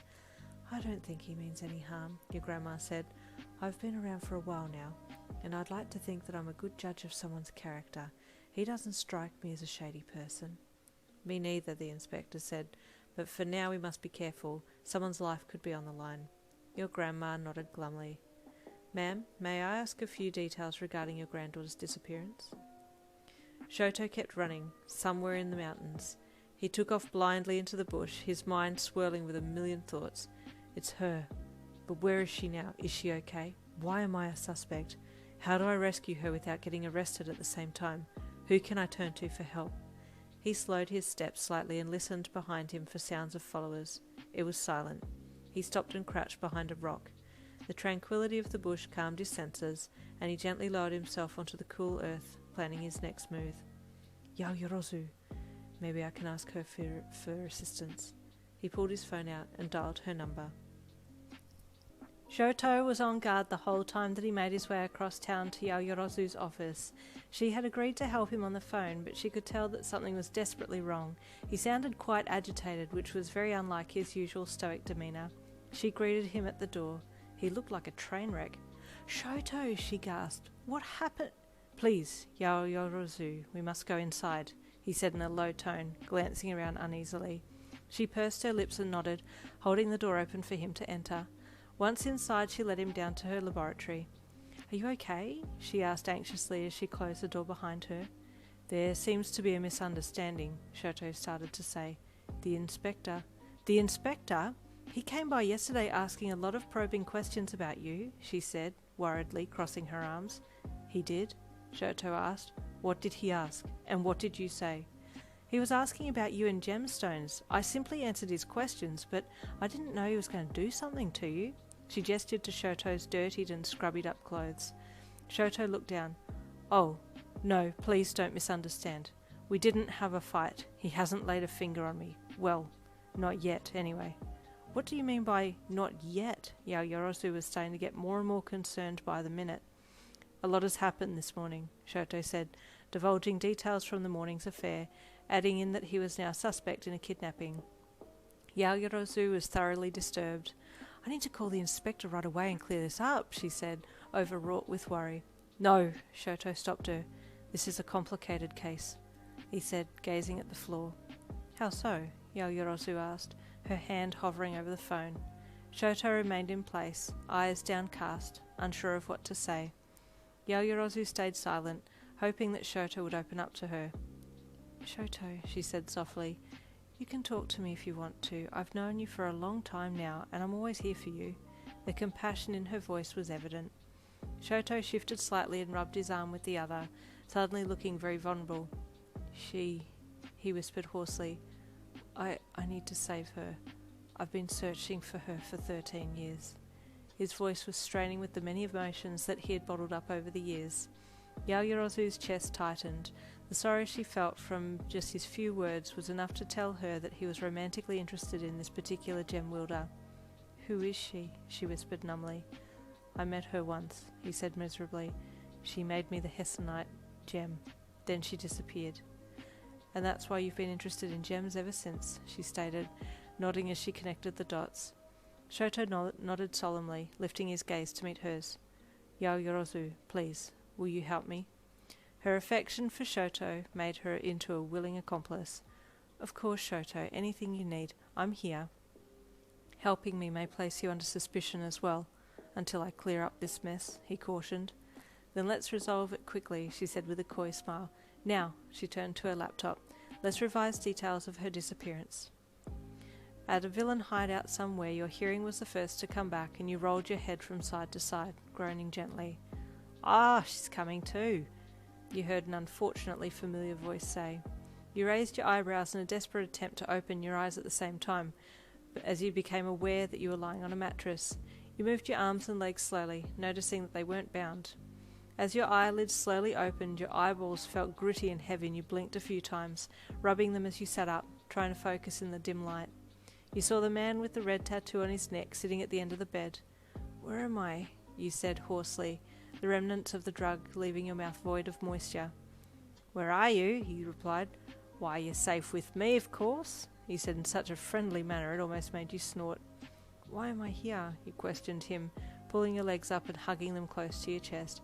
"Ah, come now, no need to be scared," he said, getting up and moving closer to you. You edged away instantly. He stopped. "Ah, I see. It's okay. I'll give you time to warm up. You'll be in my arms soon enough." He smiled fiendishly. Did you take me just so you could rape me?" You shot at him, eyes brimming with anger and fear. "Rape?" He almost seemed appalled at your accusations. "No, my princess. You'll come to me willingly." He stood up and you flinched. "I'll be back in a minute, my love. Let me just go and tell the boss man you're awake and well." And with that he left you, locking the door behind him, leaving you disorientated and confused. A single tear rolled down your cheek. "Kaden, she's awake," Garen announced, walking into the other room. "Oh, good. I'll go and have a chat with her then, shall I?" Kaden said, getting up and walking out past Garen. You heard the heavy door creak open as somebody unlocked it and pushed it open, and you pushed yourself right back into the furthest corner of the mattress, praying it wasn't that man again. Your eyes fell on someone that you'd never met before. "Hello, Yin," he said. "Who are you and what do you want?" you said, your voice shaking, despite trying to sound as brave as possible. "It's okay," the burly man said. "I'm not here to hurt you. I'm here to ask for your help." You eyed him suspiciously. "You want my help? But that other guy wants me. I'm so confused right now." "Who wants you? Garen?" the muscular guy asked, laughing heartily. "Please don't mind him. He's got an agenda of his own. He seems to be quite interested in you. I don't want you for your body, though. I just need you for your quirk," the man said, walking into the room and closing the door. "My quirk?" you asked curiously. "Yeah," he grunted, sitting down on the bed. "I want you to make me some gold." "Gold?" you squeaked. "But I've never made gold before." "Well, you'd best learn quick then," the big man said, standing up again. "My name's Kaden. I'll be your boss from now on. Welcome to the fold." Shoto and Yaoyorozu spent the better half of the day discussing possible plans to find you and save you, and Shoto was exhausted, mostly emotionally exhausted. "Yaoyorozu, let's adjourn for the time being and resume tomorrow," he said, hanging his head, palms on the table. Paper and pens and graphs were drawn everywhere. "I need to go home and prepare for tomorrow's mission." "Okay, no problem," she said, sitting back on her chair. "Shoto, if you need anything, please don't hesitate to call me," she said, still gravely concerned for him. He nodded and looked at her. "Yaoyorozu, thank you for your assistance today. I greatly appreciate it." He placed his hands together on the table and bowed towards her, touching his forehead to the back of his hands. "Oh my, Shoto, please," she gushed, "don't mention it. I'll always be here for you." Her words stung as she said them, knowing her adoration for him was unrequited. He lifted his head and made a move to walk to the door. "Thank you again, Yaoyorozu. I will meet you back here early tomorrow morning," he said before walking out. She sighed and looked down at her hands. I should have confessed to him years ago. Things may have ended up differently, if only he had known how I felt about him. Shoto walked back to his house, opening the door and heading inside. He absent-mindedly tossed his keys into the bowl at the end of the table and then walked to the kitchen fridge. Suddenly he stopped. He looked across to the papers that he had placed at the end of the kitchen counter. They had been disturbed. He froze and listened intently, his eyes scanning the darkened lounge room across from the kitchen, and he moved stealthily towards the archway that connected the two rooms. As he entered the darkness, an arm shot out and barely missed him. He pivoted on his left foot and reached out, grabbing someone by the shirt. He pulled that person into the light and held them in a lock. "Identify yourself," he growled. You're under arrest," the person said, struggling to get out of Shoto's grasp. "Are you a police officer?" Shoto asked sternly, reaching into the man's pocket. He pulled out the struggling man's wallet and flipped it open. It had a police license and a badge pinned on the inside of it.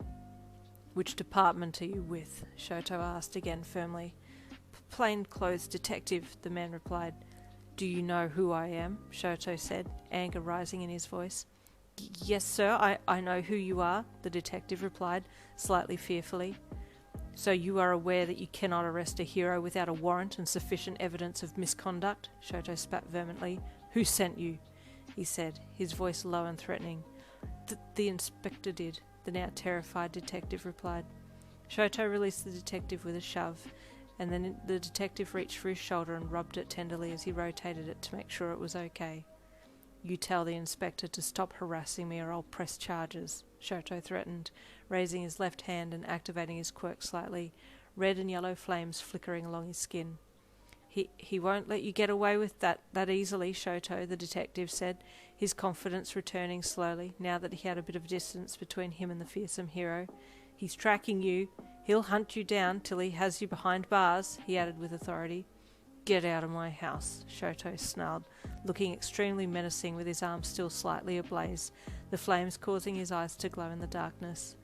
The detective got out of there quick smart, and Shoto lowered his arm and deactivated his quirk, walking back to the kitchen and picking up his keys. He went to his room and grabbed the hessonite stone, wrapped in small fabric cloth, and left his house. He walked quickly to the convenience store nearby and bought a SIM card, prying the back of his phone open and then putting the new SIM in before dialing Yaoyorozu's number. Her voice greeted his ears. She sounded suspicious. "Yaoyorozu, it's me, Shoto." "Shoto? What are you doing ringing from a new number?" "This is from a temporary SIM card. The inspector is tracking me and I need to be inconspicuous. Yaoyorozu, I have a huge request to ask of you." "Sure, Shoto," she replied. I need a place to stay, for the time being." His voice trailed off. "Shoto, please, stay with me. It's no trouble at all," Yaoyorozu said, almost too enthusiastically. "Are you sure it's okay?" Shoto asked, his voice shrouded with uncertainty. "I don't want to put you out or anything." "No, not at all," Yaoyorozu implored. "Please, my address is 512 546th Street, Block 4. "Thank you so much. I will be there within the hour. I'll do a lap around the block to make sure I am not being followed," he said before hanging up. Shoto took the SIM from his phone and put it back in his pocket before changing the setting on his phone and disabling the internet. He then headed off with nothing but his phone, keys and wallet, making sure to keep to back streets and stopping frequently to double-check his surroundings. Eventually he made it to Yaoyorozu's flat and after doing a lap, rang the doorbell. "Hi Shoto, please come up," Yaoyorozu said, buzzing him in. Shoto entered the building and made his way up the stairs to Yaoyorozu's flat. "A very nice apartment you have here," he said, as she invited him inside. "Oh, thank you," she gushed. "Have you eaten, Shoto? I've made some ramen." "That would be lovely, Yaoyorozu. I haven't had a chance to eat yet," he said, following her into the kitchen. She busied herself serving his dinner, and he took a seat at the kitchen bench, watching her absent-mindedly as he pondered his next moves now that the inspector was hot on his tail. "Shoto?" Her voice snapped him out of his trance. "Oh, apologies." He looked down and saw a beautiful hot bowl of noodles before him. "Thank you very much," he said, taking the pair of chopsticks that she held out for him. He held them together in front of his face, hands together in prayer. "Thank you for the food," he said gratefully, before digging in. Yaoyorozu watched him with pleasure as he devoured her homemade meal, and she hummed happily to herself as she tidied up. Shoto eyed her with slight amusement, and she noticed him watching her. "Is everything okay?" she asked, feeling quite self-conscious now that his heterochromic eyes were following her every move. He nodded, finished off a mouthful before speaking. Yes, everything is fine. It's nice to see you happy, he said, smiling softly at her. She blushed. Oh, that reminds me, she said, quickly changing the subject. Let me run you a bath. You're still in your beat-up clothes from yesterday. Shoto glanced down at his dirty, charred clothing. Oh, yes. If it's not too much trouble, that would be wonderful, he said, giving her a pitiful look. Not at all, she replied with a bright smile, lightly walking off down the hall to fix him a bath. He smiled to himself as he watched her go. She is very nice. A few moments later, Yaoyorozu appeared. I've laid out a bathrobe and towel for you, Shoto. Unfortunately, I don't have any men's clothes here, but I've rung my family butler to bring some over. He shouldn't be too... Yaoyorozu, you should not have gone to such lengths, Shoto interrupted. Hush, she replied, more excited than actually angry. I won't hear another word from you. You're in my care as long as you're here, and I'll make sure that you're properly catered for. Shoto stood and walked over to Yaoyorozu, standing right in front of her so that she was forced to look up at him. He took her hands in his and brought them up to his face, kissing the back of each hand gently. I am indebted, he said, smiling softly down at her. Yaoyorozu blushed heavily. Oh, it's nothing, she replied, looking away to hide how flustered she was. I will take that bath now, Shoto said, his rich, low voice causing Yaoyorozu's heart to flutter. Oh, of course, she said, still looking away. Shoto released her hands and brushed past her. She always found it hard to maintain her composure when he got close. Thankfully, he didn't look back as he walked down the hall, as her knees had buckled slightly and she was holding onto the wall for support. Shoto relaxed in the warm water as it covered his body. It was a decent-sized bathtub, and he was able to stretch out comfortably. He looked over and saw Yaoyorozu had placed some delicate chocolates in a bowl within reach of the tub, and he smirked. She thinks of everything. He tilted his head back and let his mind swim. Yaoyorozu was making up a temporary bed in the lounge room when Shoto entered with nothing but a towel wrapped around his waist. Would you like a hand? He asked. She turned to reply but was shocked into silence at the sight before her. Shoto had always been a well-built, muscular guy, but his physique had matured since high school, and seeing him completely bare-chested with a rippling six-pack and well-defined V-line was mesmerizing. Yaoyorozu? He prompted. Oh, no, I'm fine, I promise, she replied, slightly embarrassed at being caught staring. She added some flamboyant arm gestures for good measure to try and divert his attention. Shoto stifled a small chuckle at her erratic behaviour. Yaoyorozu, he said, his voice sounding almost sexual. You'll make a wonderful wife someday. She froze, her heartbeat pounding in her ears. Thank you, she whispered. He turned and headed back to the bathroom to get a bathrobe, and she breathed a sigh of relief at his departure, then collapsed onto the makeshift bed. Why must he say these things? I'm liable to have a heart attack one of these days. Shoto returned shortly, more appropriately dressed in the robe, and sat down on the bed that Yaoyorozu had just made. She picked up the last of the spare sheets and folded them to put them away. Will you be needing more blankets? She asked Shoto as she walked off down the hall. No, thank you kindly. You've been more than accommodating. Yaoyorozu smiled happily as she replaced the items in the linen cupboard and then walked back to the lounge room.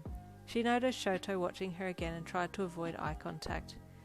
Is, everything okay, Shoto? She asked, fiddling nervously with her hair. Oh, don't mind me. You are very admirable, Shoto said in a serious yet gentle tone. You've grown into a wonderful young woman, Yaoyorozu. She teared up. Shoto, please, she said shakily. Please don't say things like that when you don't mean it. It's very cruel. Her sudden shift in mood confused him, and he stood up, reaching out to her. She brushed his hand away and took a step back. Yaoyorozu. Please, Shoto, she said, fighting to stop the tears from falling. Your kind words only wound me. I can't take it anymore. Shoto was baffled. I'm sorry, I don't follow. Don't you understand? She sobbed. I've had feelings for you ever since high school, but the fear of rejection prevented me from saying anything, and now it's too late. You've found someone already.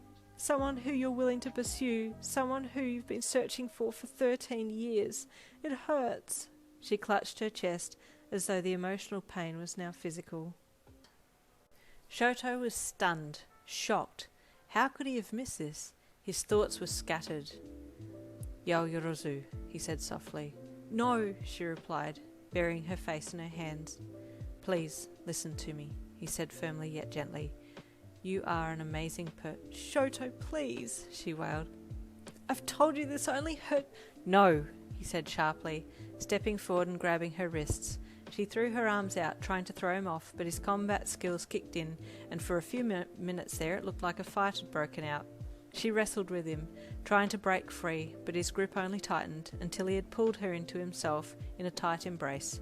He craned his head down so that he could whisper into her ear, Yaoyorozu, I have found you to be an exceptional woman ever since high school. You have many admirable traits, and I've always been drawn to you because of that, he said, holding her tightly as she broke down in his arms, sobbing like a child. You're an amazing, strong, independent woman, and the man who manages to get you will have to be amazing in his own right, Shoto continued. I have the utmost respect for you, and I value your friendship above all else. If anything were to ever happen to you, His voice trailed off and he turned his head away, looking out the window. He stayed silent as Yaoyorozu's sobbing continued, then finally eased and she buried her face deeper against his chest, his soft warm skin against hers, bringing a unique peace to her as she calmed down.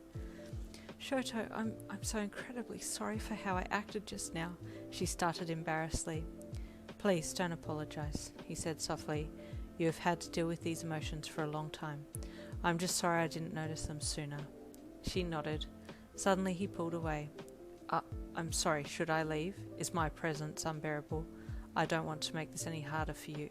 She threw herself at him and he grabbed her into a hug.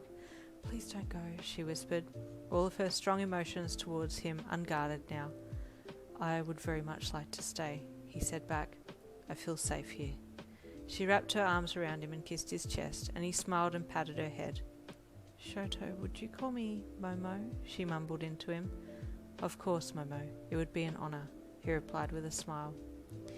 Garen had been in to see you a few times since Caden left, and he bought you food and water, which you refused to eat. He was trying to be nice, but the more he tried to get into your good books, the more you withdrew from him. You fell asleep that night, miserable and alone, your thoughts turning to your grandma and freedom. You bit back the tears that threatened to spill and tried to hum a small tune to calm yourself. You picked a tune that you knew well, a song that your mother had always sung to you. A small cloud formed in front of your mouth and a tiny precious hessonite stone fell to the floor. The next morning Caden was back. Today's the day, he greeted you energetically. You sat up and rubbed your eyes. They were red and swollen from the lack of sleep. Day for what? You croaked.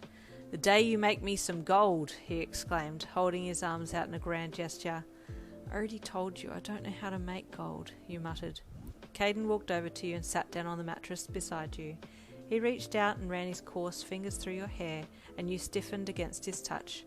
He looked at you fondly before suddenly gripping your locks and yanking your face up towards his. You will make me some gold, or else. His vicious tone froze you in place. You didn't move. You couldn't move. If I don't see a lump of gold here by the end of the day, we'll have to do some persuading. His lips curled into a malicious smile. So get to work, he snapped, throwing you backwards onto the mattress. He got up and stormed out, slamming the door behind him, and you burst into tears. Garen entered and you shot him a savage look before wiping your eyes and turning away. Ah, my pet, is he being hard on you? Garen cooed, reaching out to touch your shoulder. Don't touch me, you spat angrily. What can I do to help you make that gold? Garen asked, a sickly sweet timbre in his voice. Nothing, you said through gritted teeth. Go away. Would your grandma know how to help you? He asked. You spun around, eyes wide with fear. Don't you dare do anything to her, you said. Who? Your dear grandma? He sneered. You glared at him. I might just go and pay her a little visit, he said, turning and heading for the door. Better yet, just might bring her here, he taunted. Your anguished cry rang out as he closed the door on you, laughing manically. Back at the police headquarters. Sir, a moment of your time, please, the detective said, poking his head through the inspector's open office door. The inspector looked up. Ah, detective. Yes, please come in. He waved the detective into the room. Sir, I was at the Todoroki residence last night, as per your request, the detective started saying, rubbing the back of his neck sheepishly. Yes, the inspector asked expectantly. Well, the hero Shoto arrived while I was still inside his house, he said apprehensively. He was not too impressed to find me there. I should think he wouldn't have been, the inspector said, raising an eyebrow. Did you find anything? No, sir, not a thing, the detective said, shaking his head with dismay. Okay, keep tabs on his phone calls and location and alert me the minute he makes any major moves, the inspector said. Oh, that's the other thing, Inspector. We believe Shoto has suspected we'd keep a close eye on him and has gone incognito. We can't pick up his signal. Damn it, the inspector growled in frustration, slamming his fist against the desk. Shoto awoke the next morning to the smell of eggs cooking. He inhaled deeply and sat up, stretching and rubbing his eyes. Momo saw movement from the corner of her eye and looked over, smiling as she saw Shoto had woken. Good morning, Shoto, she said brightly. Did you sleep well? Good morning, Momo. Yes, I did. Thank you very much, he replied, rolling out of bed and walking towards her. She had to look away to hide the blush on her face. Her butler had brought over some men's clothing, but because Shoto was so broad across the shoulders, none of the shirts fit, so he just opted to sleep in a pair of boxer shorts instead. He walked up behind her and placed a hand on her shoulder, and then waited. She almost went weak at the knees. Would you like some breakfast before we start our search? She stammered quickly, trying to distract herself from the way his touch was making her feel. Yes, please, he said avidly, walking around to take a seat at the kitchen bench. So, what are our first moves? He asked as he took a seat. Well, first of all we need to locate all of the abandoned buildings between the mountains and here and run a heat signature through each of them to determine whether or not people have been inside them within the last few days, Momo said, clicking into hero mode instantly. I have a colleague who can send and read heat signatures, so I'll ask her to help for an hour or so. It shouldn't take too long. Oh, that reminds me. She was talking non-stop now. Do you have the hessonite stone with you here? That could come in handy. I might be able to employ another colleague of mine who has super scent, she rambled on, thinking out loud as she prepared Shoto's breakfast and placed it in front of him. He watched her intently, listening to all she had to say. She finally stopped to take a breath for a second. Oh my, oh I'm so sorry. I've just been talking non-stop. Shoto laughed. No, please, go on. Everything you're saying is very interesting. Momo blushed and smiled. Back at the Linsu residence in the mountains, your grandmother moped around the shop, looking very dejected. She wiped down some cabinets and stared out the window, sighing heavily.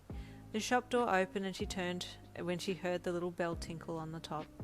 Oh, she said as she recognised the man who had entered. What brings you here? You, ma'am, the man replied, walking purposefully towards her.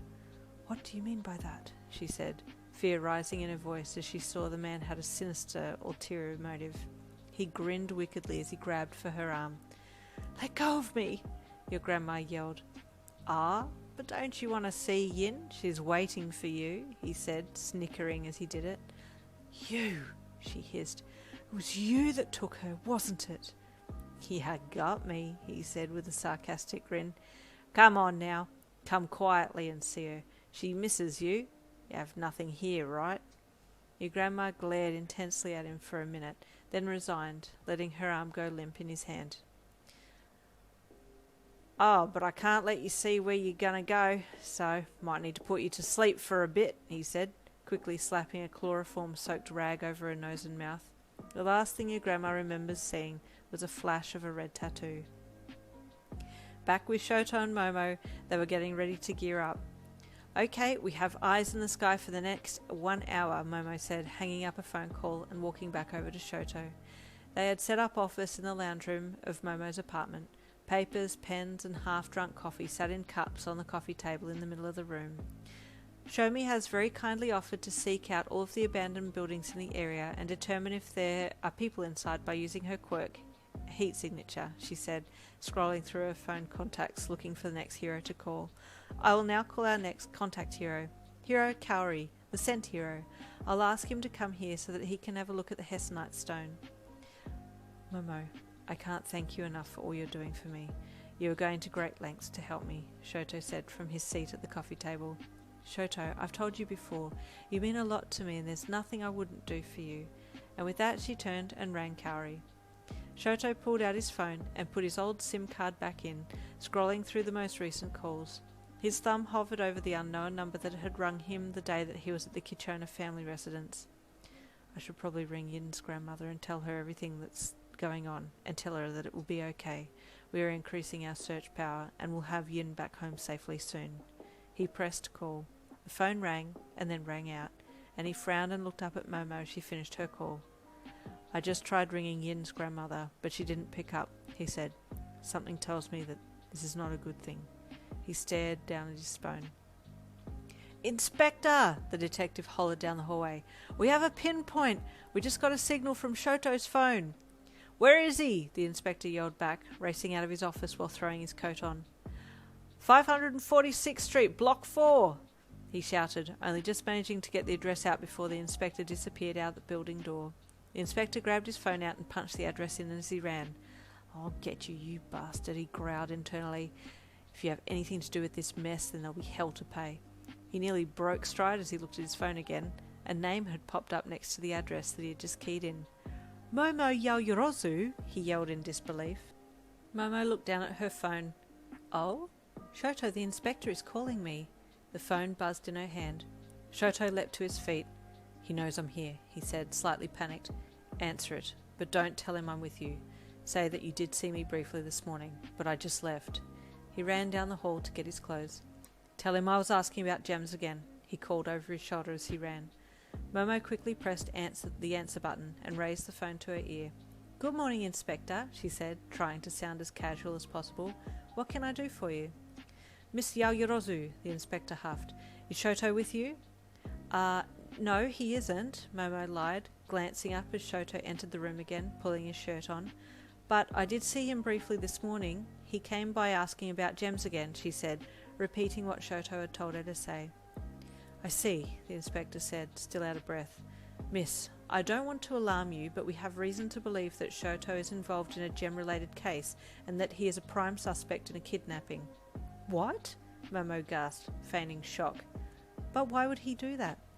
We don't know yet, the inspector replied. But please, if you do see him again soon, be sure to let me know, will you? Yes, of course, Inspector, she lied, watching as Shoto switched out his SIM card again. I'll call you right away. Thank you, miss, he said before hanging up. Momo turned to Shoto. He told me he suspects you in a kidnapping and that I'm to call him if I see you, she said, smirking. Won't be doing any of that, she said, tossing her phone onto the couch. I greatly appreciate you covering for me, Shoto said, walking over and taking her hand. You really are a good friend, Momo. She smiled and squeezed his hand in return. Let's find this girl for you. Oh, my dear Yin, Garen's sing-song voice pierced the silence of the room. I've bought you a little present, he said as he waltzed into the room with your grandma slumped over his shoulder. No, you whispered in despair, jumping up and running over to him. What did you do to her? You were shaking with anger. Relax, he said dismissively. I just put her under for a bit so I could transport her easier. You helped him place her down on the mattress. Thought you'd be happy I bought her, he said, taken aback by your anger towards him. It's not that, you said. I'm worried that she's hurt. As if I'd hurt my mother-in-law, he jeered with a haunting smile. You were so mad all you could do was glare at him and seethe in silence. Momo had covered all bases as far as planning went, and all that was left to do now was wait for the sent hero, Kaori, to arrive and hear back from the heat signature hero, Shomi, so that the next stages of the rescue plan could be put in motion. The buzzer for the apartment gate chimed and Momo rose to answer it. She looked at the screen to identify the new arrival and froze. Shoto, she hissed. The inspector is here. Shoto's eyes shot up and met hers. He froze for a second, calculating his next move. Let him in. I'll hide. He's just checking to make sure I'm not actually here. He needs to think that you are not involved, so don't act suspicious, he said, quickly piling the papers and placing them in the coffee table drawer. Go, go, he hissed as he ran for Momo's room. Inspector, Momo said, answering the door buzzer. What brings you here? She asked, stalling for Shoto to hide somewhere. Oh, good morning, Miss Yaoyorozu, the inspector said. I was wondering if I may have a word with you. Of course, Momo said through the speaker. Come up. She opened the gate and he walked into the building. She met him at the front door and ushered him in. I've been seeing a lot of you lately, she laughed lightly, giving him a polite smile. The inspector looked around the room, scanning every inch of it with his eyes, his gaze settling on the 2 sets of dirty plates and cups in the kitchen sink. Yaoyorozu, he said sternly, you do realise that Shoto is considered a suspicious person currently? Yes, sir, she replied, her patience wearing thin at his unsubstantiated accusations against Shoto. And you, if he is found guilty, will be counted as an accessory to his crimes, the inspector stated, narrowing his eyes.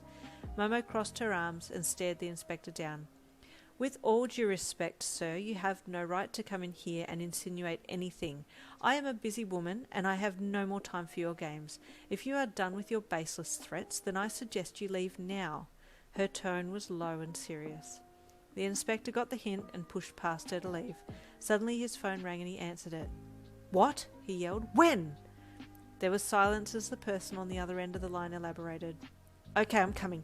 Get the team together, the inspector said, then hung up the phone. There's been another kidnapping of the Linsu family, he said to Momo. Who? She asked, shocked. The grandmother, he said, turning and running out the door, slamming it behind him. Momo ran to her room. Shoto, she whispered harshly. Quick, we need to start our search. Yin's grandmother's been taken too. Shoto emerged from the closet. What's the status on our 2 other heroes? He asked, closing the closet door behind him and making his way to the lounge room. The door buzzer rang again. Kaori is here, Momo called to Shoto. Let's get this search underway. Momo opened the door and greeted Kaori, inviting him inside. Shoto looked over and jumped slightly. Kaori was half dog, half human. He wasn't expecting to see such a sight. The dog-like human entered and walked over to greet Shoto, panting slightly. He gave a polite greeting, then licked Shoto's face, to which Shoto recoiled in surprise. Momo giggled. Kaori has a lot of dog-like qualities, Shoto. This type of greeting is very normal. Shoto just stood in stunned silence, eyeing Kaori while wiping his face. Now, woof! Let's get to work, Kaori barked enthusiastically, wagging his tail. Shoto, do you have the Hessonite? Momo prompted. Shoto was still eyeing Kaori dubiously. Oh, Hessonite, of course, Shoto said, tearing his eyes away from Kaori and reaching into his pocket. He produced the small stone and held it out to Kaori, who sniffed it curiously. This is no good. Woof! The only scent on here is his, Kaori said, looking at Momo and pointing to Shoto. So what now then? Shoto asked Momo, crestfallen. Well, I can still get a scent, woof, if we break it open, Kaori repeated, tilting his head to the side. Shoto quickly closed his hand around the Hessonite and pulled it away protectively. Shoto? Momo asked, knowing that this was almost an impossible decision for him to make. Shoto looked at her, clutching the gem to his chest, pain evident in his eyes. No, he whispered. Shoto, we can't get a good reading unless we crack it open, Momo said, gently coaxing him with her soft voice. No, he said again, anger flashing in his eyes. Kaori and Momo looked at each other. I'm sorry to waste your time, Kaori, Momo said, walking forward to escort him to the door. Wait, Shoto called as they reached the front door. Wait. Please wait a second, he whispered, as he wrestled with the internal struggle of letting his precious Hessonite stone get destroyed. The gem that he had held on to for 13 years, his only remaining connection to you. If he couldn't find you and he didn't have this precious gem, he would be nothing. Momo could read the pain on his face. She could almost feel his anguish. He lowered his head and closed his eyes, slowly extending his hand to Kaori, who walked back over to him. His hands were shaking and the ice particles danced on his skin as his quirk activated under the intense emotions. Kaori gently pried the Hessonite from Shoto's hand and handed it to Momo, and she took it carefully, watching Shoto intently. He still had his eyes shut, both arms had flopped to his side and were hanging limp with depression. Her heart was breaking seeing him like this, but she knew that this was going to be a benefit in the long run, and she opened her mouth to say something to him, but then closed it again without saying a word. There were no words that would help in this situation, so she took the gem and walked to the kitchen, pulling a nutcracker from the drawer. Shoto still wasn't watching, so it made her job easier breaking it open, and she placed the gem inside the cracker like a nut and pushed the lever down firmly. She heard a small crack and looked up at Kaori before opening the device. The Hessonite was shattered. She hid it from Shoto, should he happen to open his eyes. Kaori quickly walked over and craned his head down to the Hessonite, making small huffing noises as he sniffed the cracked gem over gently. Got it. Woof! Shoto's eyes shot open, and he lifted his head sharply, tears pricking at the corners of his eyes. He stood motionless. Suddenly Momo's phone dinged. She pulled it out of her pocket and looked at the screen. Show Me has located 3 abandoned buildings with positive, strong heat signatures, she said, looking at Shoto. They're all within 15 minutes of here. Now that we have the scent match, we could locate her today. Shoto took off running for the door, Kaori hot on his tail, barking excitedly. Momo didn't even have a chance to grab anything before being swept up in the excitement. In a second, they were all out the door. Kaori had now taken the lead, nose to the ground and following the scent. Your grandma was rightly confused when she woke up, but was immediately calmed upon seeing you alive and well. What did they want from you? She had asked you. Gold, Grandma. They want me to make gold, but I don't know how to do it. So they've taken you to help me, I think, you had replied. You were now at attempt number 4 in making gold, and you were sweating and your voice was starting to shake. Yin, you need to hit a higher pitch, your grandma said, trying desperately to help you. She was catching all the different types of gems and precious stones as they fell from the cloud that was almost permanently in front of your mouth. You stopped and coughed violently, panting heavily. Grandma, I can't do it, you cried in despair. You're so close, my darling, she said, worry rising in her voice. She reached out and caressed your hair. What if I just don't make it and we try and escape, you said in exasperation. Not a smart move, the deep voice said from the door. If you don't want your precious grandma to be slaughtered before your very eyes, then I suggest you do as I say, Caden said, walking into the room. Unfortunately, though, we need to get you girls out of here because your geezer has just told me there are 3 heroes making their way here very quickly. He grabbed you by the wrist and yanked you up into him. You screamed and thrashed around. Suddenly you were struck on the back of the head and you blacked out. The last thing you heard was your grandma crying. Will this nightmare never end? You thought as you lost consciousness. Kaori barked excitedly as he got closer to the dilapidated building. Whoa, hold on, Shoto called out a few metres from behind him. Not so loud, we need to be quiet now. Sorry, woof, Kaori replied, tail between his legs. It's okay, you've done well, Shoto said, jogging up beside him. He stretched his hand out hesitantly and patted Kaori softly on the head. Kaori sprung to life and jumped up, licking Shoto on the face. Momo laughed as she caught up. You two seem to be hitting it off well. Momo, will you and Kaori mark the outside of this building while I enter it? Shoto said, looking back at Momo. Yes, sure, Shoto. Be safe, please, Momo replied. Call us if you need us. She knew this was Shoto's mission, and that he was more than capable. She wasn't expecting him to call for her assistance, but thought it would be polite to offer anyway. Shoto kicked the front door in. He was well and truly riled now. He no longer had a Hesnite stone, so finding you was his only mission now. He was blinkered, narrow-visioned. He was going to get you. He walked straight through the entrance and listened. It was silent. Show yourself, he hollered into the darkness, his voice echoing through the empty building. He walked into one of the side rooms and saw a mattress in the corner, and raised his hand to the wall and felt along it for the light, finding it and flicking it on. The dim bulb flooded the room with a soft light, and Shoto's eyes widened as he took it in. Precious gems, stones, jewels, and failed gold littered the floor. He stared, his eyes settling on a glowing orange stone amongst the organic debris. He walked over and crouched down, picking up the little gem, his eyes tearing up. A Hesnite. It's her. She was here. Shoto yelled for Kaori and Momo. Momo was inside the building in a flash, the despair in Shoto's voice causing a pain to rip through her heart. Momo, he cried softly as she entered.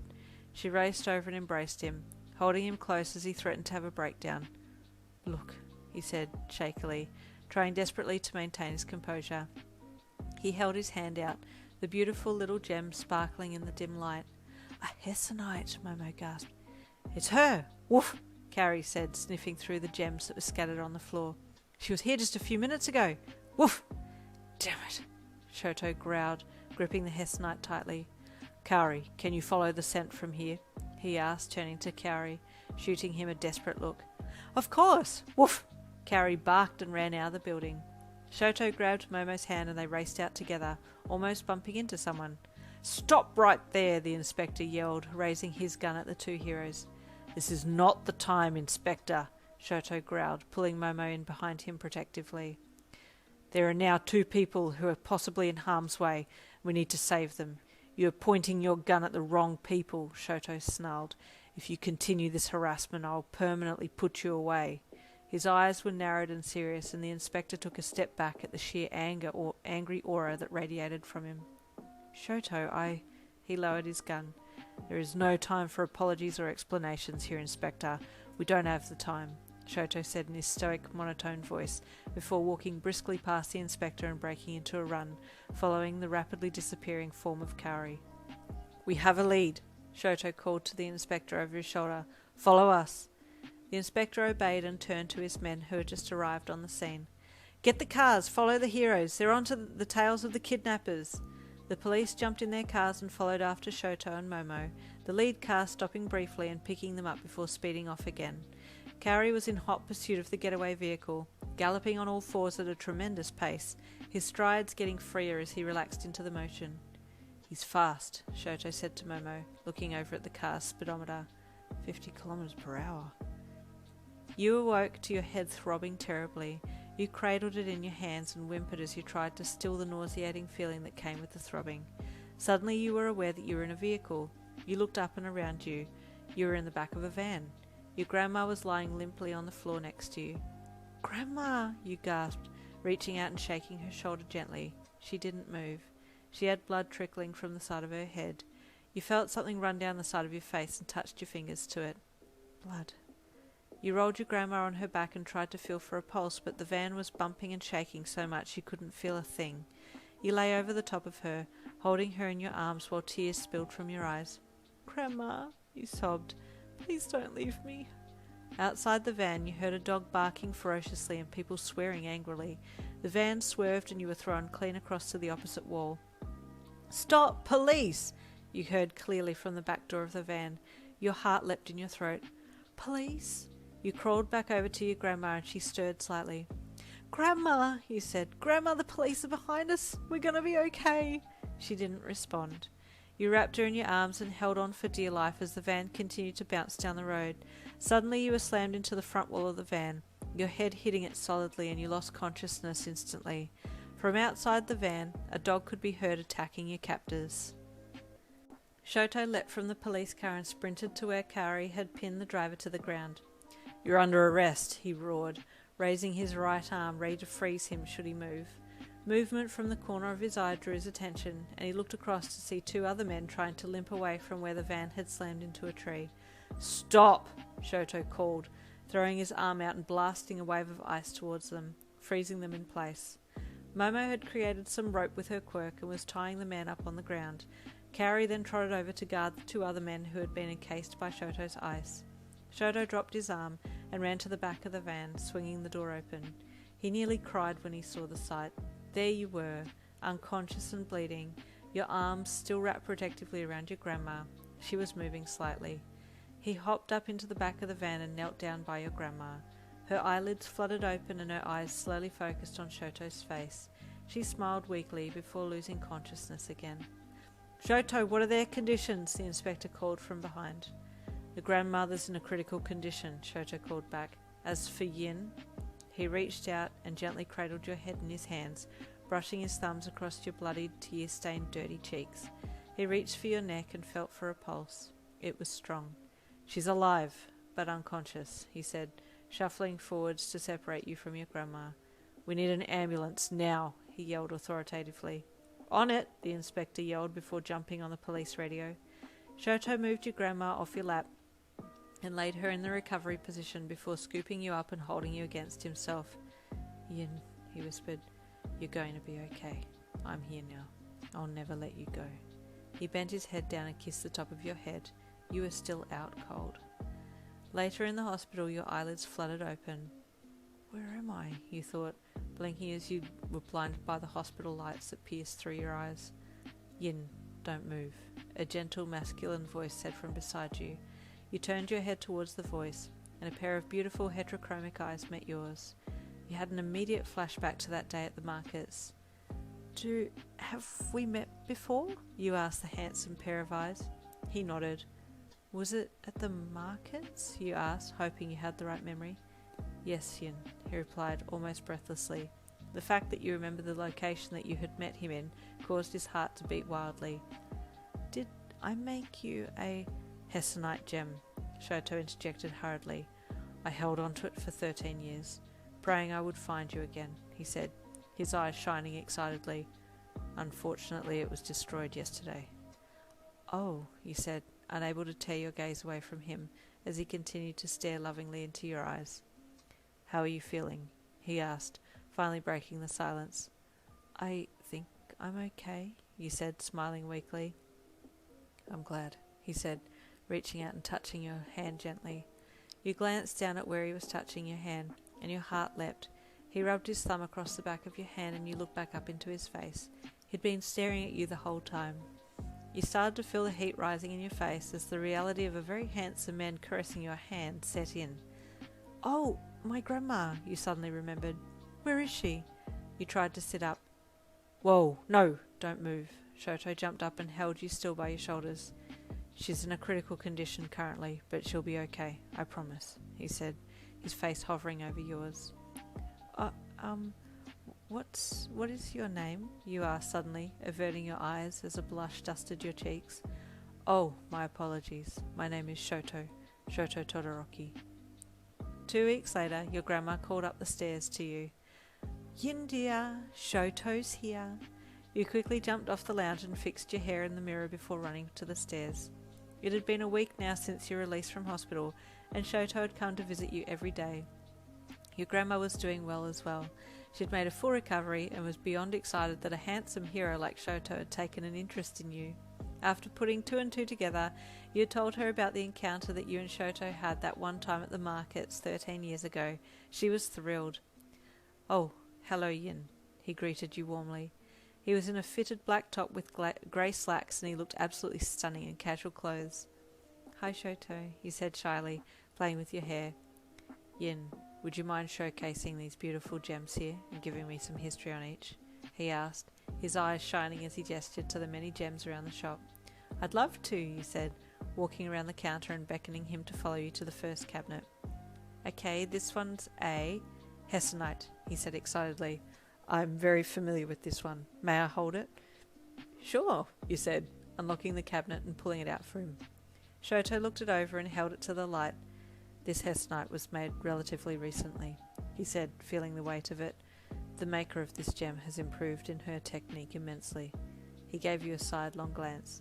You were surprised. How do you know this? You asked him curiously. I've been studying gems for a few years now, he said, looking at you. I also know that this precious stone is the birthstone of the wielder. Yes, it is, you said, shocked. That's my birthstone. How did you... It's mine too, Shoto said mysteriously. What day are you? I'm the 11th of January, he said.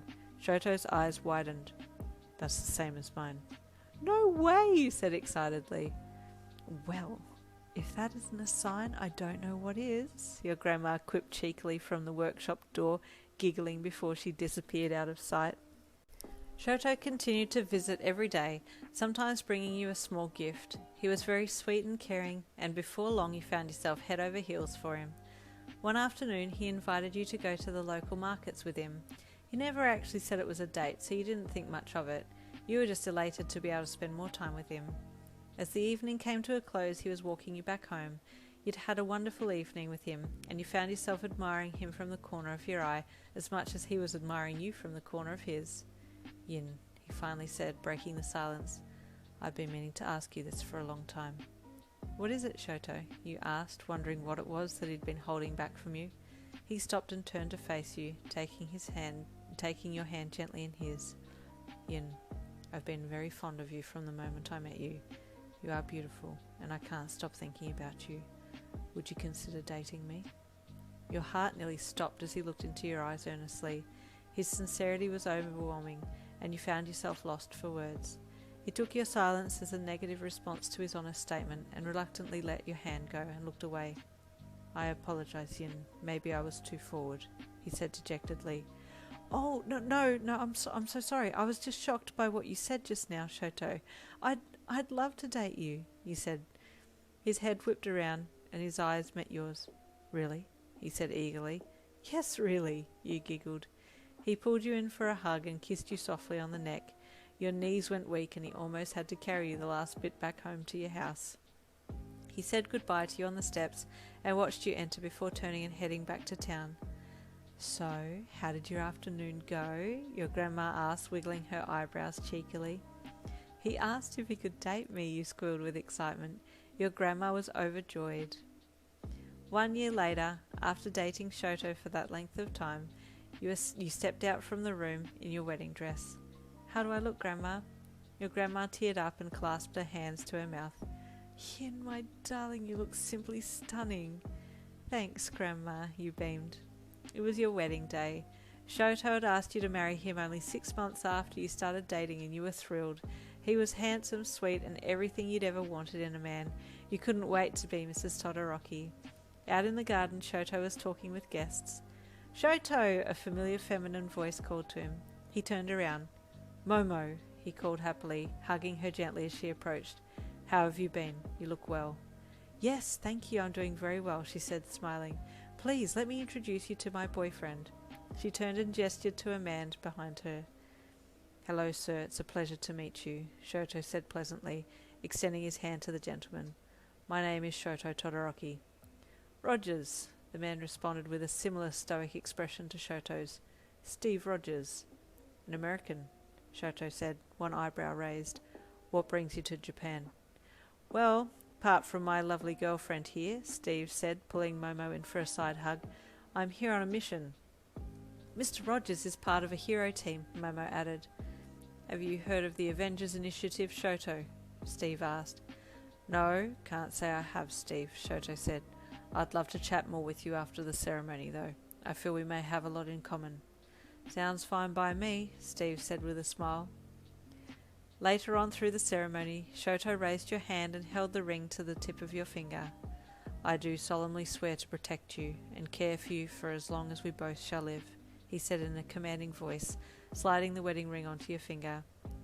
And I, Yin, promise to stand by you always, through thick and thin, till death do us part, you said, taking Shoto's hand and raising the ring to his finger, sliding it on effortlessly. The minister then stepped forward and held both of your hands together, raising them in unison. I now pronounce you husband and wife, he announced proudly, causing a tear to erupt from the sea of guests. You grinned at Shoto and he smiled softly back at you. You may now kiss the bride, the minister said.